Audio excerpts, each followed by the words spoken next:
I think what's most interesting about Janus is he's so good at making those mid-game rotations. He's a really smart IGL. He's just super consistent, like he's always been consistent. Oh, my name is Janus Matrin. My English name is Janus Z. I'm 17 years old and I'm coming from Germany. If I should describe myself as a person, I'm probably a chill guy and I'm pretty calm. Yeah, so in-game I'm probably like more energetic. I think it's really important in Fortnite. For the vibe, like for a team, it's important that you're like pretty energetic and have like really good vibes. I've been IGLing since a lot of years now, and I got a lot of experience how to properly IGL and how to win games. So that's probably the reason why I'm a really good IGL. I think IGLing is the most important role in Fortnite. If you want to win, you really need a good IGL. You don't even need to have good aim or good mechanics to like win an FNCS. It's really just like your game plan and your playstyle and how you IGL the game. Most of the times I have the feeling inside, so I know what to do next. I don't really have to like think a lot about anything. I have like a feeling when to rotate and where to rotate in my head every time. I reviewed a lot. I learned a lot about the game. Also learned a lot about timings and when the perfect time is to go. So it already happens automatically in my head when to do what.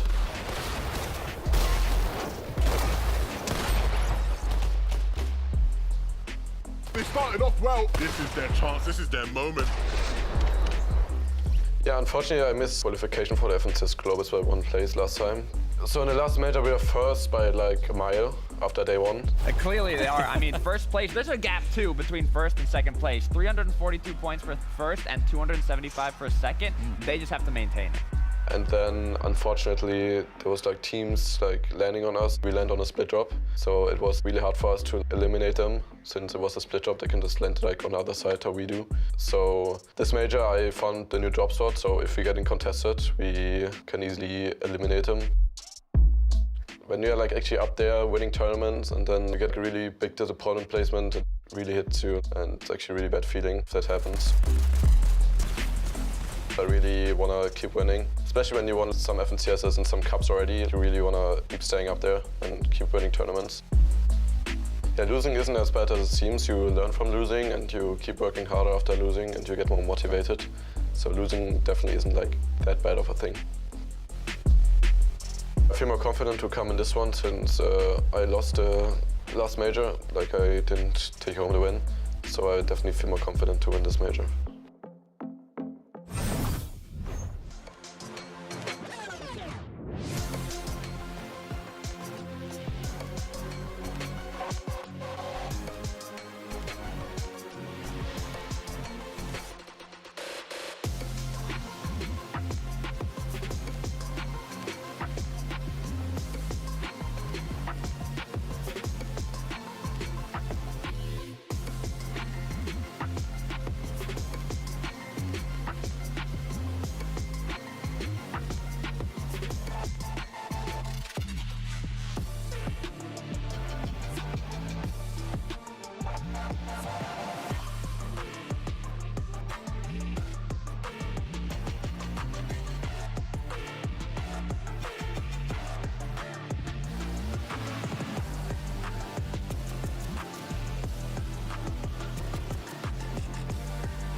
We are back, but tonight it's the final shot at the Grand Finals of FNCS Major 2.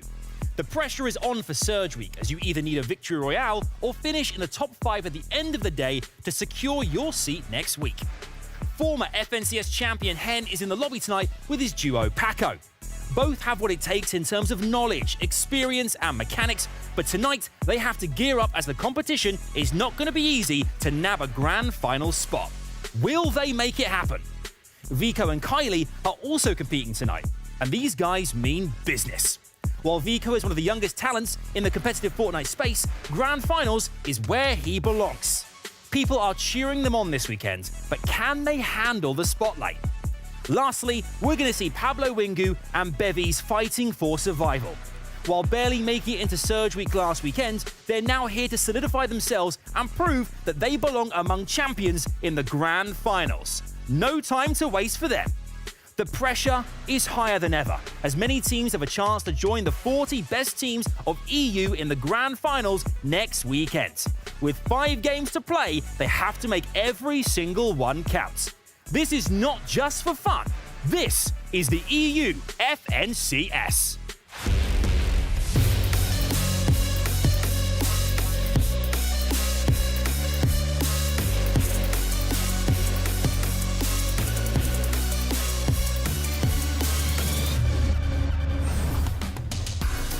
It is Surge Week, one of the diamond weekends in the Fortnite competitive calendar. Why is that? Because there are only 10 spots left in Grand Finals. Who will reign supreme?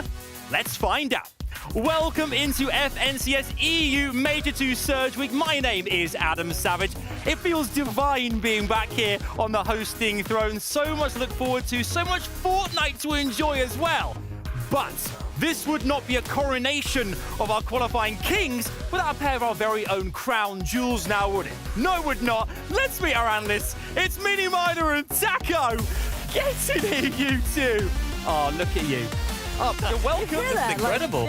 If you crown, I feel bow maybe, like Fortnite royalty here. Guys, this is amazing. I'm so excited because being back here, studio, it's Surge Week. I mean, Taco, this is an amazing time. 1 week before Grand Finals, last chance saloon for our players. I mean, this is it. This is the final stop of the bus. If you want to find your ticket into the Grand Finals, you have to make sure that you turn up today because only 10 spaces left, like you were mentioning, Adam, and this is it. I love Surge Week. It's all about wins. It's all about different play styles. It's the last chance, as you mentioned, Adam. I couldn't be more excited. Yeah, because our players, obviously, they want to be in finals, a chance to kind of, potentially get the axe of champions. A lot of pressure on their shoulders as well. Well, you would say pressure, but maybe not necessarily, given that every single team playing today has actually competed in a Grand Finals before, so they know what it takes. That is very true indeed. Let's take a look, actually, in a second, at our kind of players who are competing tonight as well, because we have so many in this stacked lobby coming our way as well here.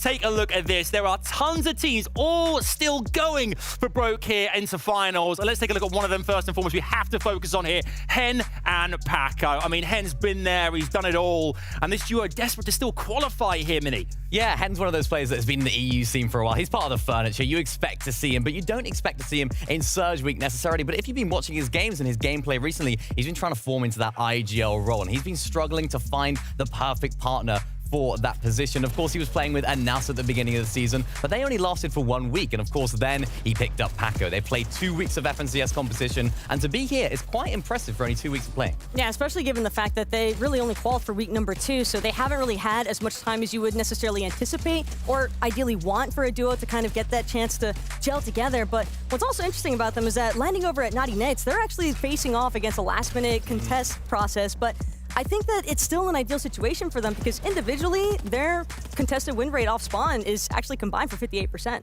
Yeah, we wouldn't be a Grand Finals without Hen, it feels like, as well here. I think it's been 13 he's been in before. But let's take a look at our next team here as well. Vico and Kylie, and, great personality in Vico, Mini. But what does this team have to do this evening to guarantee they get into next weekend? I mean, talk about Fortnite royalty. These are two fantastic names that I'm particularly excited to see and almost surprised to see in Surge Week as well. We often say every single Surge Week, there's always that team that's like, why are they here? But this is one of them. And they're landing, of course, at the south side of Slappy Shores. They've been landing there all chapter, but it hasn't quite been working out for them so far. I mean, Vico himself, he seemed to just make a few rash decisions, a few difficult plays that result in their elimination in the games. But I'm excited about this duo, and they should qualify. Yeah, Vico kind of with the trademark up-and-coming patent, and yet for the past year, he's kind of had this title to his name. And so, again, I kind of agree with you, Minnie, where this is definitely a duo you would kind of expect to already be in the grand finals. But given the fact that they've qualified 5 times as a duo through Surge Week process before, I mean, if it ain't broke, don't fix it, I guess. Yeah, I think Slappy Shores is one of those kind of POIs that's had a lot of 8 victory royales across all regions this season so far. So exciting. It's a good place to be landing, I guess, for this team as well. Let's take a look at our next team here. We have Axe Force and Vortexers. Another big duo yet to qualify grand finals here, Taco. Tell us about these guys. What do they have to do as well? Well, they started off the Major 2 actually really hot in Week 1. They had one of the highest place finishes for duos competing here today in Surge Week. They came in at 5th place for Week 1. So you kind of anticipate a little bit of unexpectancy, especially with a lot of the changes that have occurred throughout Major 2 in Weeks 1 through 3. But at the same time, this is a duo whose gameplay I think is ideal for Surge Week. Yeah, I love to watch these guys. They're almost go big or go home because they love that high ground. We're going to see them on that high ground today, I'm sure, because even going back to last Major, even in Surge Week, they were always going for that high, and they did play very consistently from there throughout every single game. And ultimately, it was game number 5 where they actually picked up the victory royale. So at the very last moment, they managed to qualify last season. Hopefully, we'll be able to see more of the same today. Yeah, I guess in this format as well, victory royales do count for absolutely everything, as we know here. Yeah. Let's take another look at another team here as well. We have on our to get excited about Coop and Cade as well. Another duo which we're really excited to see here. We kind of feel like they could be in finals here, maybe, but how are they going to do it? I mean, they've been playing together for a while, right? They've been playing together since last season as well. They have that experience as a duo. Cade, my Welsh friend, representing the Welsh lads. It's good to see. But of course, this is a duo that I'm excited about. They are uncontested at the north side of the map, just sort of the east side of Breakwater Bay. That might pose a few issues for them today in terms of being consistent, but all you need is one game.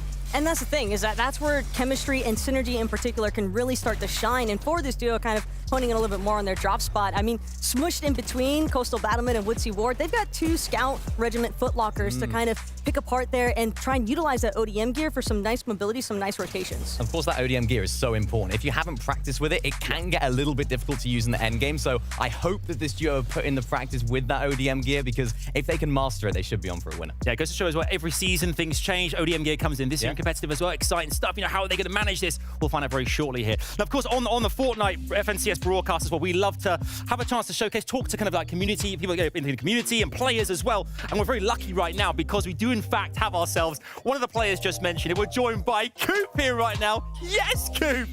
Looking good. It's great to see you here. Yo, it's great to have you here on the show. Coop, we were just talking about you guys and what you have in front of you with Cade here and a great Surge Week. You've been in this position before, Chapter 3, Season 1, I believe. You had a victory royale. Now that you have that experience, that give you a bit of an advantage going into this? Yeah, I think so. I think we're pretty confident. We've prepared and stuff. And yeah, I won game 1 before, so hopefully I can win game 1 again, I guess. Well, I guess only time will tell, but I mean, you're talking about preparation, and as far as you and your duo Cade are concerned, is there anything that you guys like to do outside of Fortnite to help kind of prepare you for these instances? Not really, not as a duo anyway, but I think mainly if you're just like healthy, you eat healthy, you exercise, like you're going to perform well. Yeah, of course. That's great to hear. Now, of course, you guys are landing at the north side of the map, uncontested. How does that change your game plan if you are uncontested today? Talk to me about your Surge stratgy. Yeah, last season we were contesting grand finals, so we're kind of used to being contested, but I think we're still fine as long as we play our rotates well and we get ahead of everyone else. I think we should be fine for Surge. I don't think it's that much of a problem. Yeah, one last question very quickly. I'm asking everyone at home at the moment now, victory royales or consistency? What is it for you guys? Consistency or victory royales? What are you going for? I can see either, to be honest. I think I'd rather a victory royale because it's a bit more exciting, but I'll take whatever, really. I love it, Coop. Sat on the fence. I love it. Brilliant. Where can we find you on socials? Where can we find you online? This Coop FNBR on everything. Hey, best of luck in this competition, Surge Week. It's great to have you here. Thanks again for joining us, Coop. Lovely to see you. Thank you. Take care, mate. That was great. I love hearing a great question there about what do you do kind of when you're not playing Fortnite together is great as well. Hey, you got to take care of yourself as well. Yeah, exactly.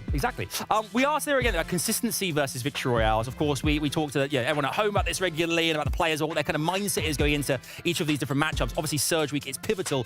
Minnie, let's talk about consistency first and foremost here. Yeah. What are players players do to ensure they get those points they need? Consistency is very important. Of course, it is one of the ways you can qualify. And we want to break down here Dan Dipuza and Hizix right here, qualifying, or of course, winning, not winning a game, but playing very, very consistently last week in week number 3. And this is just what we wanted to talk about. Those ODM gears, using them in the mid game and just using them as much as they possibly can. And this team, they take very little risk, Taco. No, and not only that, but with the ODM gear, being able to kind of prioritize playing off the low ground, making those rotations smoothly. But what's nice is how they actually choose to rotate out, because you can see here with this side edit, all that congestion that's facing towards the front side of the zone from where their box would be, by going through the side, they're not having to worry about pulling the entire attention of the lobby. So it's much easier and much more feasible for them to continue those low tracked ODM gear rotations. I mean, look at their eliminations here. They only have 3 at this stage, and 2 of which are off spawn because they were contested in this instance. And they're just taking as many or as little risk as possible, as many of the calculated plays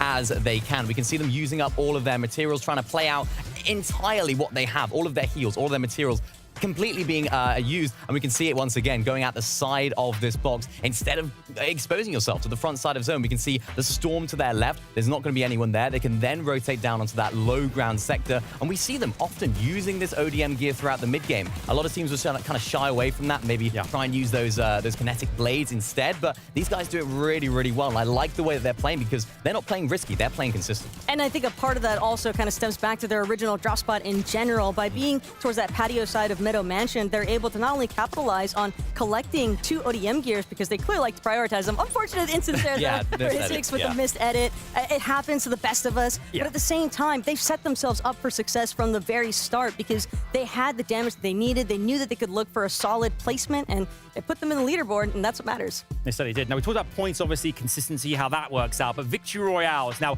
how do we do this, Mini? What do we do to ensure we get ourselves the victory, go straight through to next week without having to worry about points necessarily? One word, risk. It's all about risk. Can you take risk? If you can find success. And this is exactly what Debule and Vexy did in one of the games from last week as well. This is one of the games they did end up coming out with the victory royale, and I wanted to sort of highlight the differences to what we saw in the previous game. They're taking bigger risks. They're going for those Storm Surge tags earlier. They're going for that cash in the middle of the game. And instead of maybe what the last team wouldn't have done, they're actually going for those mid-game refreshes. Of course, we see one of our players here going down. Debule and Vexy see that as free loot, maybe a llama for them to pick up and enjoy all of that loot from. And that's what it's all about, going for these risks, even going for some crazy refreshes in endgame just to keep them afloat. Kind of just the epitome of no guts, no glory sort of circumstance for these two, because even when they are good on surge damage, they know it. They don't care. They're still going to take those aggressive challenges throughout those mid-ground layers because they know if they're eliminating their opposition that might be able to contest them otherwise, well, then they're free to tarp. They're free to keep choosing when exactly they want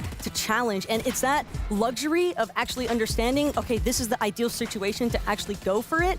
That makes a world of difference. Yeah, it really does, especially when it comes down to heals as well, getting as many of those going into the end game, because of course you will expend some naturally as you play the game, but you need to try and find as many of those refreshes as possible. In this current instance, Vexy did end up going down, so he wasn't doing the heal off, but Debule was able to capitalize on that drop loot, and a little bit of map knowledge here to know where all of these floppers and potentially med miss could be. Really great stuff from this duo, and ultimately it's just about high risk, high reward gameplay. Hopefully we'll see it today. It's all about high risk, high reward. That's what it's all about here. I mean, we're not playing fine margins here. This is all about you have to go for broke here to ensure you get through to grand finals. Obviously, the royal family here, we're kind of missing 2 members right now as well. It wouldn't be the same without 2 more gems to add into the mix here. Let's meet our casters. Level 2K, shy away to get out here, boys. There we go.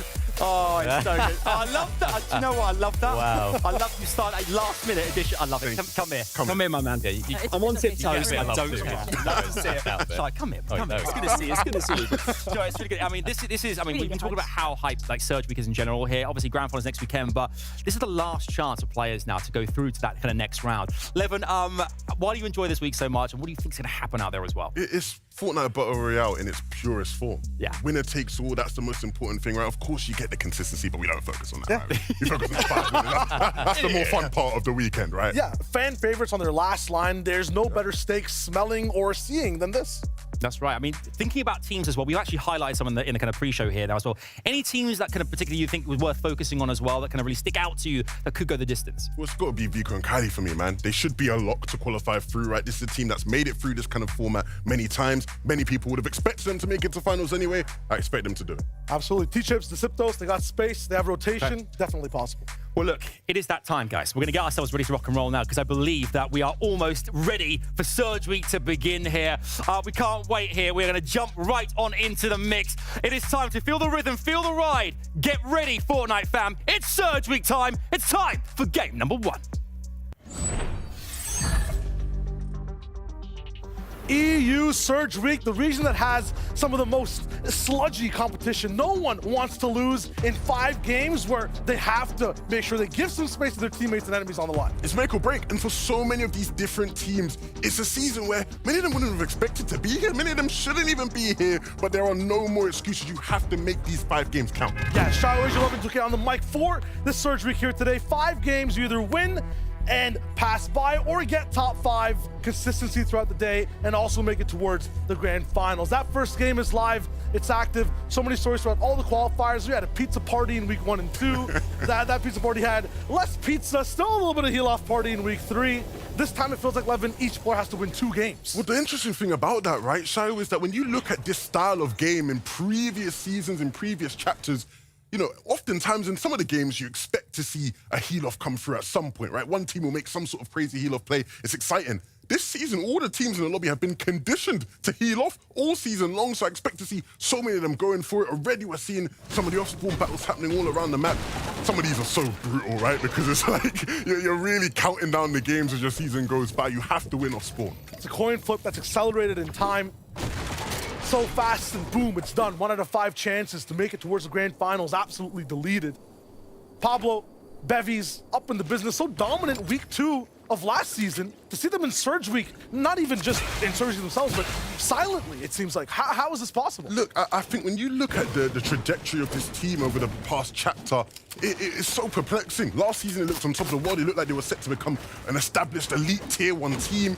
This season, though, you know, certainly a decline, one that they won't be, you know, happy with themselves, but one that they can make up for. This is the 5 games where they can make up for that, push themselves back into finals and show what they can do. Yeah, when they actually don't have expectations, when they go back to 0 almost, I feel like that's when they shine.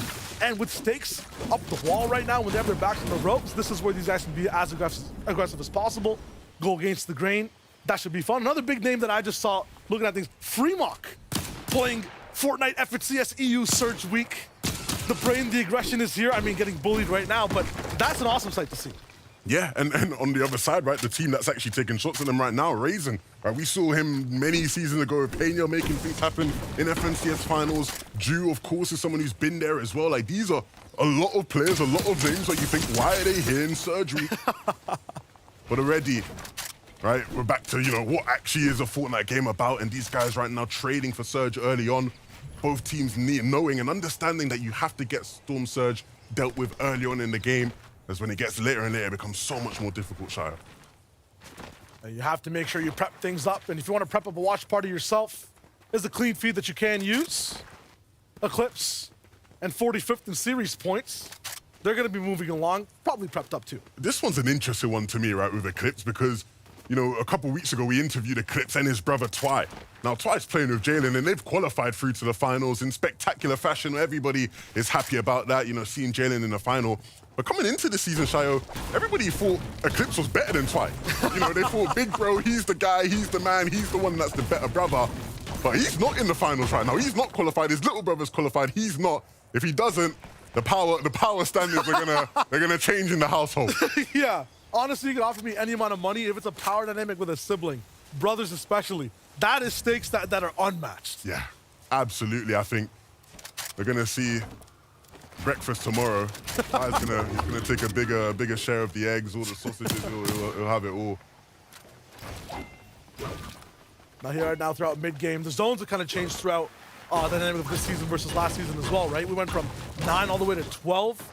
A few things going faster a little bit in the early game, but that late game when it comes to map usage, you guys talked about it a bit in week 3, 11, it really changes the way the game's played.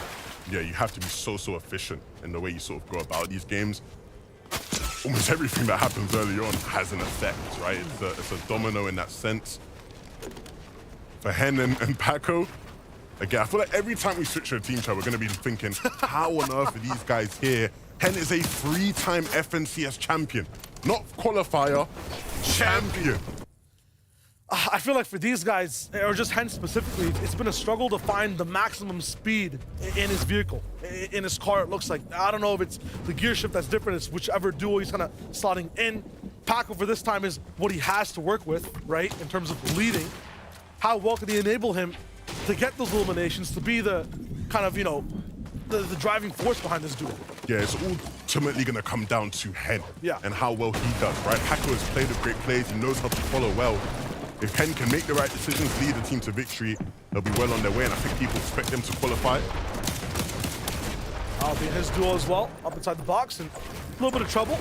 I'm finding the finish earlier on, but we do get one down. That's Fremont going away, so Fakey gonna be by himself, caught between two duels it looked like. And FNCS go as well when it comes to Surge Week Finals. Fakey was really good at actually dictating who moves around in the mid game. Really good positioning, so it's surprising here in Surge Week when the stakes are so high. This is what happens. Nathan making it look easy as well. From Nathan and Jakey.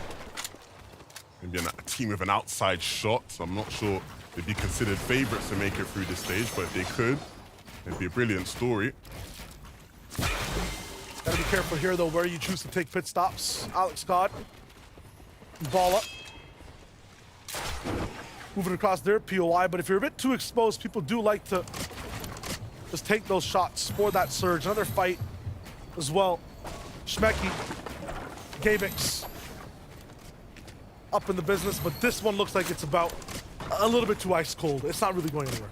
Yeah, and I think the advantage here is that where they are on the map, they're so isolated, right? Not many players are going to be anywhere near this, so they sort of can control the tempo of this fight. There's no reason to force the issue. On the other hand, right, it can go the other way where the fight just lasts an infinite amount of time, right? Because not many people are going to start getting involved. But right now, things picking up, the pace a bit. Gabix building all the way back up. He's trying to take control, and they have control for the meantime. One thing I've noticed with a bunch of players that end up in these early type engagements in these fights, they kind of lose scope of the entire game itself. It's not even about winning. It's not even about how long it takes. You just don't have an idea, a survey of the battlefield in front of you. It's tough, and you kind of want that. That's what makes winners in this type of format. This might be good for maybe a qualifier week, where you just then drive by and see what's up, but you want to see how the pace of the game, like EU Surge Week is. Eclipse is not going to have that. Neither is Gabix. One of these teams just needs to disengage. They both need Surge, though, so it's a little bit of, you know, devil and angel on the shoulder situation. And I think what we see a lot of the time in game ones is that people are trying to get a feel for the lobby. They're trying to understand how much Surge they even actually need, right? How much damage do we need to be dealing? And so if there are teams in our general area we can take advantage of, then you sort of establish that in game one, okay, this is a team we need to be fighting to get the Surge that we need. I mean, it works differently from POI to POI as well, right? Those guys are all edge zones, we're forced in that fight. Two Sputric, I mean, when I saw these names, I was like, where's Slurpy Swamp? What's going on? What season am I watching? Legends really coming back, but yeah, they're more central. They don't have to have that risky option. I mean, the risk here is kind of like starting a small business. Do you get customers? Are there people near you on the map? Because if not, we've seen that disaster before. They're going to have to hope there's a lot of traffic in the mega city area, right? That's going to be the main area they can get their tags from. Cosmo and Jay, once again, not super central, so they're forced to just kind of have conversations, a little bit of discourse with the duos rocking beside them. Schmecky's the one that comes in and just ends up taking over the fight that was happening on the edge of the map. And yeah, him and Gabix, the bullying a bit too much. Yeah, Eclipse falls, and that puts a very, very interesting sort of stamp on the way the rest of these games go. We set it up, right? He's the big brother. He has to step up today, has to qualify. Otherwise, he'll be watching his brother from the side. But there is still hope in this game, right? Absolutely. It can definitely be rebooted. It's not over yet. Axe Force Vortexers, I feel like this is just the way they like to play FNCS. Get the Surge Week, that's where the brand is for them. You know, we win those and then move on. Yeah, and they were so impressive in Major 1 in Surge Week. But of course, the caveat was they had Queasy coaching them. So when you got one of the best IDLs, you know, sorting you out, doing you a favor. I mean, Queasy took 5 games. Is that what you're saying too? Look, it's all about, you can have the strategy, the execution might not necessarily be there, but I do expect these guys to qual because they are a very aggressive hype team. They're a team who understands how to play it. There's not going to be many of those in the lobby that can really stop them. And so you've got to think one of these 5 games, they can make it happen.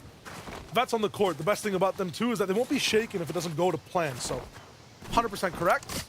Was even crazy. I mean, Takada's crazy about these guys. I'm crazy about these guys. They're so fun to watch. When are we going to get the Perceive cam? Hopefully, he's got his camera on for us to watch. There's nothing better than watching Perceive and Crazy pick up in a limb and just start screaming, shouting their heads off. Is passion the difference to other duos that have been in this position as well, like the hype to watch in the week? What makes them so special? They are so passionate. Like you said, it means just a bit more to them than some of the other teams in the lobby. We saw them last major as well. They made it through surgery, so they know what it takes on this stage to make it through. I'm sure they'll have all the Spanish fans at home rooting for them as well. Now it's Surge week. You guys heard of Storm Surge too. We keep talking about Surge. That word keeps coming up.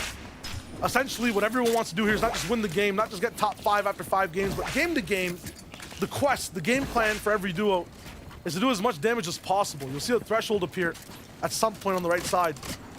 It's kind of how you play Fortnite competitive. Yeah, it's a key foundation of being able to progress through their games, right? It's something that you have to have a plan for. The plan for Bloomy and Carrot right now is to continue to do damage towards Sadie and Rickley. They've already taken Rickley down, so Sadie's going to be left solo. They'll get out of the way, not without taking some tags though, and so some Slap Juice and Big Pop maybe going to be used towards that. So the game is kind of different so far. We've been watching 2v2s all around the map. The zones get a bit smaller. You invite another person to the party, another team. Now with 3-way bases all across, sometimes 4 duos rocking in. It gets tough. You have to start to really look at how much an edit opens up, what angles there are all around you. This has been a new dynamic, right, in terms of this season, this major. The caches, the combat caches, the fights that take place for those. The players putting in the work, and we're seeing right now where 2 duos both fighting for that cache, both trying to push each other off so they can claim that loot. Of course, the biggest commodities from that are obviously the metal you get and the slurp juices that come out of it as well. And sometimes you get some weaponry upgrades, which ain't too bad. Yeah, I mean, slurp juices are absolutely the biggest key. You talked about heal off, the final boss at the end of the game after you basically win the game is just healing against other players inside that storm. It's so nice because it lets you move around, battle against the storm a little bit, extends 10 seconds in that absolute scary part, the dark part of the circle, into 15 or 20 almost if you have more. Here, the Rift Island spawning in. The pulse rifles up for grabs, and it's Bevies and Pablo Wingu here in game 1 who are instantly using those kinetic blades to get up, not without using some shields, but the benefit is they will get plenty of loot back if they can claim this without anybody aggressing them. And so, yeah, willing to use a slurp as he knows he'll get some back. Nice. I was about to say being first is cool here, but a lot of the times it's not guaranteed. Bevies, though, loud and fast, and that's kind of what you need in order to stop people from contesting you for those pulse rifles. And man, if you have height, I mean, that's what they're kind of going for. It looks like you're being a little bit more aggressive towards these end games. Those pulses absolutely pack a wallop. Melt players with the ease. But another thing we'll have to watch out for today, right, is that the Mythic Munition augments back. So we'll have Mythic Pistols as well. And so if you aren't a team that has the pulse rifles, but do get the Mythic Pistols, you're still going to be able to absolutely melt people. Those are so strong. We got options. As is Rayed, him and User. I think when it comes to not healing off, but actually getting into the nitty-gritty Zone 10, Zone 11 gameplay, in terms of qualifiers, we're doing really great. I think it's just about staying together for these guys overall, that can really push them all the way towards winning a game. Sometimes the pressure gets them separated. Yeah, and the good thing for Rayed and User here this week is that for their benefit, they have BloodX coaching them. Good friends with them, and decided, look, he'll lend them a helping hand. And if you see some of the other teams BloodX has coached this season, they've done relatively well. So, you know, a few wins. A few wins. Just a few. Nothing. They're qualified. So we'll see if they can actually qualify. Clown and Grolls, though, a duo that many people who've been paying attention to the EUC will be very familiar with. I mean, this is just business as expected. I would classify in terms of a word to describe this duo, rugged. In everything they kind of do. They always push through, but it always comes at a cost. It's even crazy. Can they make that cost even higher? As we went on the builds, it's all wood. There's Perceive. Absolutely dialed in towards the right side. Grolls on his builds. They see it coming. Not really, there it is. Roll sees him now, but he's like, all right. Waiting for the freebie. We don't have money to spend here. Let's just move on. I'm sad they clocked on. I love plays like that. I absolutely adore them, but for Perceive and Crazy, they needed it, right? 120 above Surge is not a good spot to be in. We're in the 5th zone now, or we're getting towards the 5th zone. They're gonna have to start dealing damage. Gonna sit in the bush and try to wait for them to peek, which is, again, a nice play to make, but ultimately, with them having to get to zone as well, it's looking like a tough game for them. What's a good number that people should be at for the moment? Because Jay and Cosmo are also suffering. Well above 27. I'd say if you're, around that sort of 500, 600 mark is a nice, comfortable spot to be in, right, at this stage. Anything below that, you're still going to be thinking, and even if you are at 500, 600, it's not enough for the whole game per se, so depending on how stacked these end games are.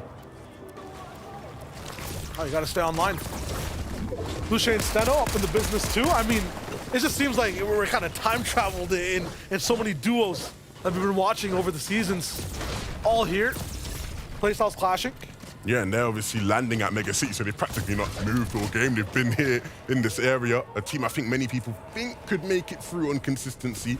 And understandably, these guys have shown many times that they have decent fundamentals. They understand how to play the game. It's just that one bad game curse that kind of follows them. It's 4 games of consistency. One that might not be enough, and then you're left with, like, a top 8, sometimes a top 12. You want to make sure that's not possible with a crystal. Up and down his inventory, and Isaac's already his teammate down as the defense from Lucia and Steno almost absolutely flawless. Following and covering both layers, up, down, it's fine, and Dande does pick out towards the zone. They're able to just hold it down, keep it going, still have time to get to the circle. You're seeing how nervous some of these teams are. A couple missed shots here, a bit shaky at times in that fight, but they get the job done, and that's the most important thing. The Q1's over for Tucson Putrick, and so far, the yields, the profits, kind of high-ish, 137 above. We'll be seeing a little bit of that lobby clamping down. A replay from Coming and Floki that are also landing towards the very left side of the map. They have so many teams around them, but there are no strangers to adversity. It's kind of how they play the game. They love having the options for Surge, and right now they're looking absolutely flawless. Yeah, and this is a team with 2 players who are very, very well familiar with each other. You saw in that fight, right, the way they both took different angles and pinched it in just at the final moments. A team that has a lot of pride and will hopefully be able to push their way into another FNCS final. Clement's been there so many times, Floki as well. It'd be a shame to not have them there representing France, but they'll have to do the job. And right now, using that ODM gear to just move all the way on in. And basing up, I actually think Clement maybe could have went in a bit deeper. But getting into zone here is fine. A bit of spray that they'll probably be able to withstand. The problem is their mats are starting to run a bit low, Shia. Yeah, they have to be able to target someone coming in from that island floating on the left side. They've kind of opened themselves up to not really have trees in front of them as well while they're looking back, and you can see it on the mini-map as well. A bunch of the teams that are on that edge of the white circle are just looking back for anyone flying in super late. Match, though, yeah, are the key. The name of the game. It doesn't matter if you get 10 eliminations, if you can't actually get to those bodies, get the materials, your journey will be over here. You still have 6 more zones to go. Lush and Fury, a team that maybe will be feeling that they've been slept on somewhat in these conversations of who can make it through. What? Well, Texas and Axe Force. Fortnite, eh? It's always a surprise every time. But I love it. It's too casual for the stakes, man. I'm gonna crack up at that every single time. I want that glider back. I need that. We need that. Axe Force needs some bandages. I'll trade him some for the glider, if anything. I mean, this is tough for both of them, but they should have heals to be able to get all the way right back up. Robab, when walks on the left side. Mappy and iDrop will be able to take him down. Max full zone though. Max distance zone right now for iDrop and Map. But looking good on Surge. We know that Map has some ODM gear. iDrop might have, oh no, they have the options for ODM. There's 2 more down, so definitely has a rotation. They'll be able to move across, but they have to do it perfectly or there will be trouble. Yeah, they have to get the timing right, and you'll see now iDrop finally starting to scout out where exactly they're gonna go. They do have kinetic blades, but They can't see anything. that's a tough pull. It's a very tough pull. Paco and Hen, I've seen this before, but usually they're a little bit more central. Hen going for 3 more tags, but the one thing about Hen is just timing. You can't just be overly aggressive for these picks. You have to be able to move. They're playing the game on hard mode though, man. No mobility to be able to move through. Hen just trudging through, running through. I mean, that flare will give him a little bit of information, but all good as info if you can't really sift through it. Just gonna have to hope the rest of the builds that he has will be able to get him into zone, put them in a position for some sort of a refresh. But they're doing a good job of running in. It's not just the refresh, though. You see overall surge from 100 down to 6 below. Even more problems. The Jenga tower's falling. A lot of pressure right now, and even though there are opportunities, players flying through the skies, the priority is to get into zone. And everyone that's actually in zone is also having trouble. They only have to make this entire journey absolutely spotless. People who are box fighting right now are losing. Some of the strongest teams that we've seen. Steno, unfortunately, going down. Vortexers as well. There might just have been a little bit of pressure, but he doesn't survive. Tusto on his base gets a few. Hen still trying to move. Lots of people in front of him. They did very well to get into zone without being tagged. Trudged through a lot of the match though, right? Hen's just down to 30 builds left. It is metal, but a refresh is very, very needed right now. Yeah, it has to be Kidwell that they jump into right here. Hen. Another build out here. They need to start doing damage. They gotta go on a timer that's already run out. They're on fumes. But there's no way that they can make any edits. They can't even open up their boxes. Too many people from down below at Mega City watching them right now. They're elevated, but that's a curse. Hen still trying to find a few as Paco goes down. Kidwell and Trexer will be able to just pick up everything here. And he has another option in Coin down below, but no choice in the first game. Hen is gone. But we were able to pick a few things up. There's two chips from a huge tower from before. Now down to the earth, looking exactly box to box, seeing what they can do. We're gonna be moving through Mega City here, so lots of options for fast rotation, but you don't want to be caught up in it. You can also go all the way up towards these skyscrapers, the big buildings, and Stompy and JJ2. They're running in it today. Won't even expect them to play, but here they are. Yeah, and a real nice rotation as well. They have access to dead side as well as they move through. They'll put them in positions where they can hold teams back because they need the damage, they need the surge. You can see they realize the team following behind their tracks. They want to get in. JJ2, the aggressor. Stompy trying to follow up with some pressure, but not able to force their way in and actually get dropped down. It's Desi that gets the elim there. Organized chaos to absolute desperation to 0. Unfortunate for them, but we've got Jerky and User all the way sky high. Looking good in this Metropolis. I mean, this is looking so nice, and they've got that mythic munition active. They have the shots that they can take. Just got to make sure the timing for everything is right. The top looks so much better than the bottom right now. They have the prime positioning, exactly where Jerky will want to be. That's his style, that's where he thrives. Vico and Kylie on the other end of the spectrum, way down beneath, but still looking good as this endgame continues with a good set of heals, some materials. Things are setting up nice for both teams. This is where you have to make the tough decisions, though. Zone 9 to 12 is where it gets really claustrophobic, and Two's trying to get all the way up to a good spot. Cost them a little bit of HP. This might be their final heals, but what a good place to be in. At least they're here first. We'll be able to make it through Zone 9. No one really going down yet, so rotations all across the board. Looking clean so far. Yeah, but you know what that means. Players are spending their max, players are running low. And the same can be said for the teams that are watching. Bevies and Pablo Ingu. Big expectations on their heads. They have the pulse rifles and not really been able to do much of it so far. Yeah, they're kind of fighting against the tide now. They need to activate. Half HP for both of them as well. Naya and Moneymaker have kind of just stopped down the stress. They're getting beamed in so many boxes, but now they're just looking kind of bot back up top. I drop and map. Go for a retake, go for a huge overtake as well, but no luck. Axe Force is the one that hits them down. We said they wanted to play for high ground, and he's done that successfully here. He's forced them just to sort of play on second height for the meantime. Vico, Kylie as well elevate. They were all the way down to where's the dirt now. Sky high, they're looking good. That's also in the business. Map with the shots, and they're going straight towards that entire skyline. This is nuts for Map to just hold on to this, but chopped down once again. Big shot towards the left. Let Carrot be cooked in that one. Bloomy, can he respond? Can he answer? Maybe not if Mappy's hitting shots like that one. Vico and Kylie staying on these high layers, but there is a team there that he needs to deal with soon. Kind of go for all these reconnections, costing him a lot of mats. Matt going all the way towards the top, doesn't see anyone there for now. Some high flyers. Kind of looks like Axe Force's glider as well. Matt's going for it, interrupted once again, has to box up. Where is iDrop? He's nowhere to be found, but that doesn't matter. Matt will still get the job done, and A nice one connects there. Bloomy falls. He's taken out Bloomy and Carrot, and he's now connected up on height with iDrop, a team that many thought would play height, and they're doing that here in game 1. Have the penthouse speed, have all the anemones, and they're going to be looking to see exactly what they can do next. Meanwhile, Vico, box to box, has landed the shot and has a few more left to go. Rachal was the one to go down first. So many people in front of him, though. You cannot make a mistake. You can't even take a second, or it might just cost you your life. Down here in the slums of Mega City, the oxygen does not even look breathable. Moneymaker, how can he even tell where he's going? Everyone's stacked side by side. We're moving towards the north. We're moving out of all this congestion in Mega. But who's actually going to come out of the POI alive? Not many teams. You've got to think. Vico and Kylie, they've moved through. They're trying to claim space towards the front, and there's going to be a team on that wall. Teams on this layer. Will they connect to the shots? Will they even look to take the fights or just use their builds? We'll try for it. Everyone's just still so weak. Dropping like flies left to right. Lamar on the wall.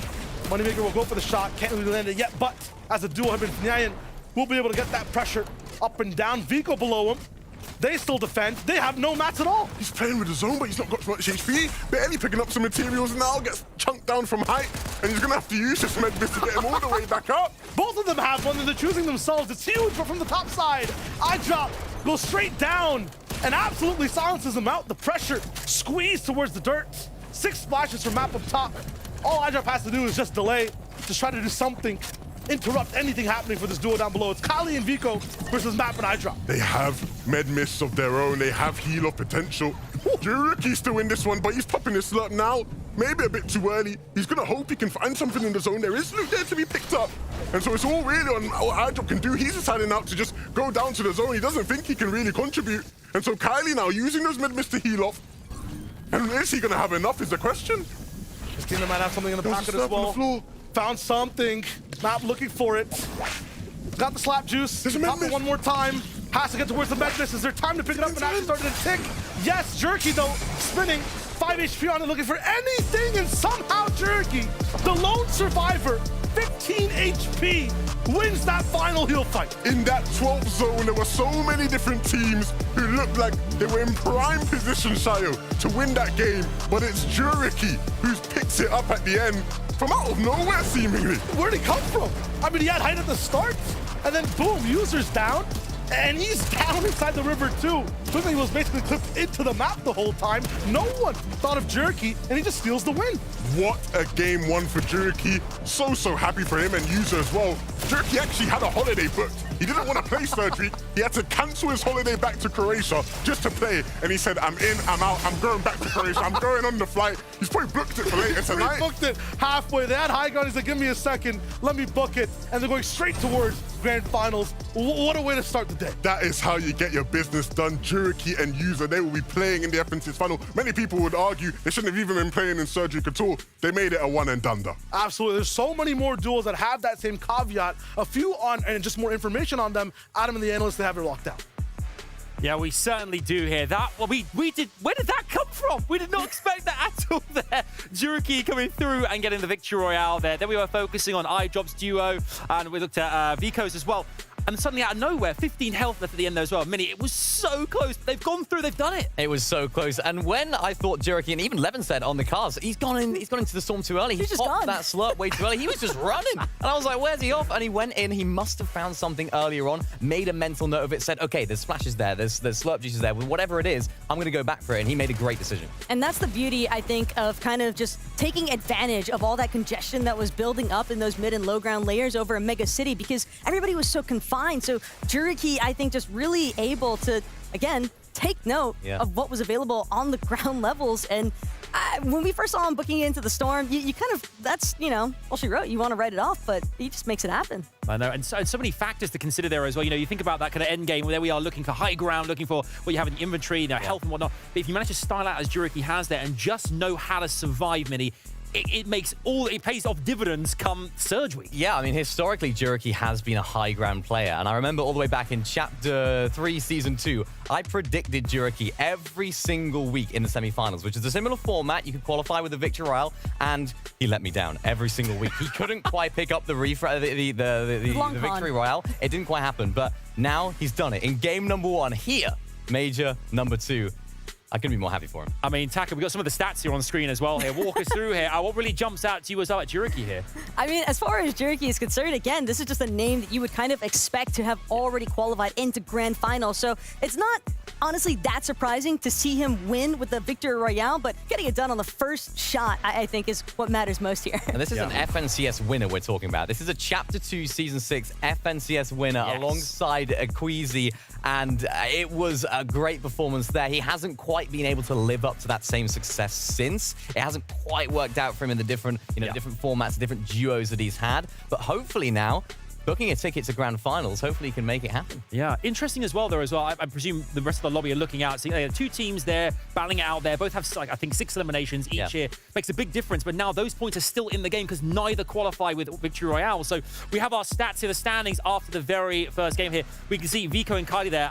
We talked about them earlier on the show. 56 points, a great way to start proceedings here, Taco. Look, and if there's any indicator of the up-and-coming status that Vico has been able to build for himself, this profile is only going to continue, because he had an excellent performance here in Game 1, arguably a little bit robbed here at the end there by Juriki as far as Kylie not being able to close out in the same heal-off circumstance, but still some great eliminations and some great instances of Vico with that clutch factor. Yeah, really impressive stuff from this duo. And at the moment, at this point, I thought, you know what, they're looking really good. They're getting refreshes. They're doing exactly what we talked about at the beginning of the show. And then Kylie had the heals. We thought, this is fantastic. Game number 1 victory for Vico and Kylie, but of course, Juriki had other ideas. I like the way they played it, though. Mid-ground layers, we talked about it earlier. Vico's fragging ability, but of course, Kylie picking up a few eliminations on his own as well. Really great stuff from this duo. Hopefully, they'll be able to keep it up, but of course, their contest station off spawn, of course, they're on the south side. They're uncontested there. If things on the north side change up a bit, it could get a little bit dicey for them, but I think they'll stay at the top.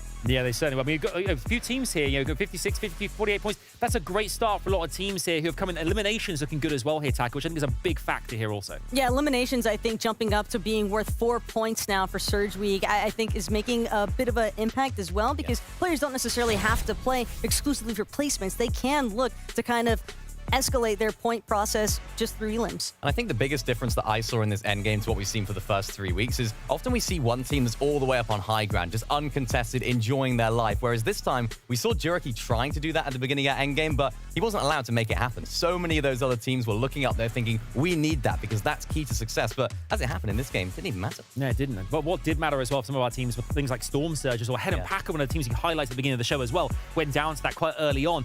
Disappointing for teams as well there, Paco, when that kind of thing happens in Game 1 of Surge Week. It seems as though there might have been more of an issue with mobility circumstance as far as Hen and Paco are concerned. Because keep in mind, they didn't have any kinetic blades, didn't have that ODM gear available, which makes it significantly more difficult, especially when you're trying to traverse through some of the natural map elevation. You get stuck, you have nowhere left to really run, you're kind of forced to just go forward, and in that case, it's a lot easier for other duos, I think, to pick you off. It is, and it all started from the beginning. They were, of course, contested off spawn down at Naughty Nets, but they didn't actually take advantage of that. They actually left Naughty Nets a little bit earlier than they really should have, because they didn't take advantage of the other team for Storm Surge tags, and that's, of course, why we saw them going down in a less than favorable spot. They can fix a few issues here, fix the spanners that are thrown in the works. They should be okay, but still time to go. Yeah, absolutely. I think that's what all to play for in Game 2 as well here, because we know that, with only 4 left today, there's only 5 obviously today as well here on Surge. Yeah. Yes. It's so imperative you do get a good start. I think some of our teams will be deflated, but they'll come back winding their sails for Game 2 here, Taco. Yeah, but again, it's like all it takes is one Victory Royale, whether you're looking for consistency or not. As long as you're able to close on one singular game, that's all it takes. Yeah, but for the teams that are trying to go for that consistency, there is still time. You have 4 games. 1 game shouldn't matter too much, but these next 4 better be good. They better be good. I think we all hope they're going to be great as well. I'm sure it's going to happen. I'm getting news that we are ready for that as well here. So it's all to play for. It's getting very exciting. We're in for a treat. We're waiting for the beep, and it's coming our way because it's time for game number 2. If game number 2 is anything like game number 1 in EU Surge Week, I'm throwing away all my expectations, finding them again, and then throwing them away again, because I don't know what to expect at all. That endgame was so messy. I didn't know what was going on. On hype, we saw like 16 different teams, it felt like, going for at a certain point. I think we're seeing the effects of these teams who are very, very much desperate to try to pick up a win in these games. Absolutely. It just goes to prove that anyone can really win a Fortnite game if you have the courage to stay alive, never really give up, because we didn't even counting Juriki as a contender towards the very end. We thought he'd just be a 2v2. He did it. 1 of 1, and we'll see who can pick up number 2 as we head into what is going to be another game of Osborne madness, it seems like. That's what we like to see. It's just off-spawn craziness into a little bit of a delay in the mid-game as everyone tries to get their surge, and then ultimately, towards the end, it's absolute greatness and who's going to really win the game. Yeah, I feel like apart from the couple Osborne battles we had, it was so hard for any sort of reaction to take place. Everybody was playing, rather safe, it felt like, in that first game. But like we said, it can be a bit of a feeder at times. Jay and Cosmo were in that safe kind of space. They had a really good early game. Mid-game was looking nice. And so many correct boxes over and over, but it has to be absolutely perfect. And what good tracking mid-air too from Jay. Comes right back around though and trying to go for the full finish. Cosmo. Savior. What a savior. If Jay had been picked up there, the Siphon would have came in, and maybe it's an even battle. Maybe things go a different way. But Cosmo was ready and waiting. What do we have here? Mikey and Lazarek. Ushered away by Hen and Paco. And if you're Mr. Savage and Vidil watching from home, especially Mr. Savage, he's going to be hoping his former teammate Hen can do him a favor. Because if Lazarek and Mikey qualified to finals, it could be another season of being contested or spawn for Mr. Savage. That would be tragic with the season they've been having. Hen and Paco, though, I don't think Naughty Nets is their permanent destination. It's more so them using this spot to try qualify through to finals, and then they'll figure things out from there. Usually how it goes for a lot of teams in Surge Week. Saito might be in a similar spot. 2 more battles happening all the way towards the top. A little bit closer towards Brutal Bastion. Isaacs and Donde, we saw them have such a visceral fight in that first game. Could be the same here. But once again, isolated 1v1s all across the map. We love to see those. Saw Pablo and Bevies actually activate really fast this game. That's what we were kind of expecting out of them in game 1. Big elims and lots of space to work with. Artur as well, finding one in the feed. Are you a man of zone, or are you a man of I don't want to be at home, Levin? You like having the circle go right on you, or are you a man who likes to get all the way through and just rotate all the time? Find that easy surge. I like the zone to be sort of nearby me. Yeah. I don't have too much success either way, to be fair, but when I look at least my solo Cash Cup games, ones where I'd get the most points, so typically where I pull zones, it's a bit easier for me to, find control and pick my spots that way. Whereas I don't have to rotate far, I'm thinking, how am I going to get my mats, how am I going to get my surge? It's a weird puzzle to get things all sorted out, but for some teams, they prefer it that way, right? It suits their strategy a bit more. Absolutely. This is just a good zone for Donde and Isaacs, because they're going to be able to do exactly what Levin's talking about. Have that zone kind of beside them at all times. Move in when they can. This fight taking a little bit too long for kind of the caliber of these players. I feel like either we're going for a straight disengage here, or we're box diving inside these fights, finding out where one person is. Donde and Isaacs playing a little bit away from each other inside the house. We'll tune back in with it later as we switch over to Crazy and Perceive.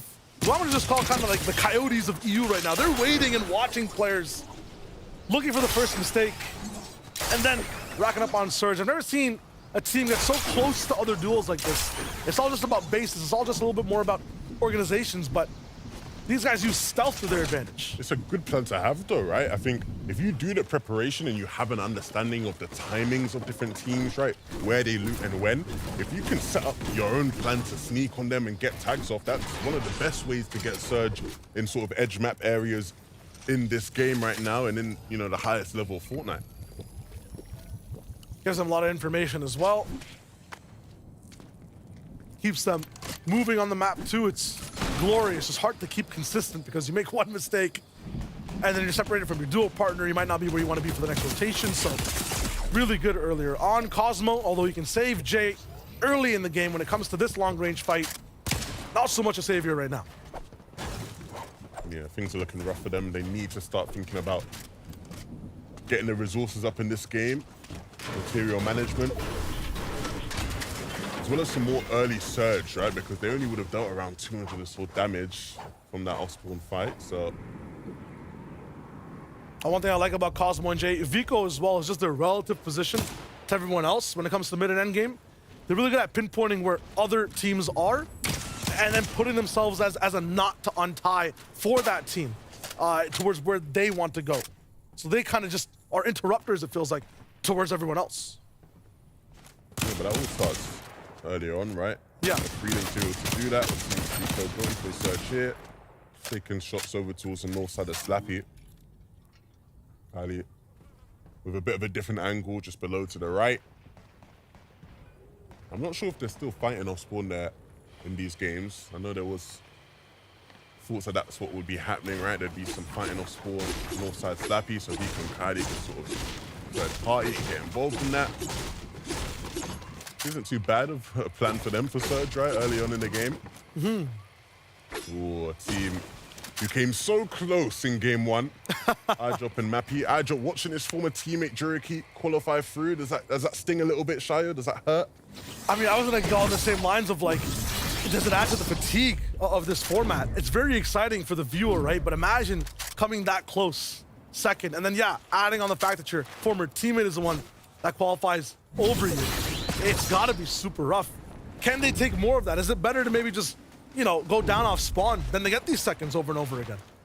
I think the good thing is that as much as, of course, yes, you want to see the Victory Royale winners, you know, the 5-game wins. If they do just keep having games like that, they will just qualify. True, consistency. Right? Like, we must have forgot about that. Yeah. So, like, if they were to do that, like, if let's say they had, like, the 3 second place in a row, after that, even though they'd probably be frustrated, they'd be like, yeah, but we're probably just going to fall anyway, so, yeah, we can't be too mad, you know.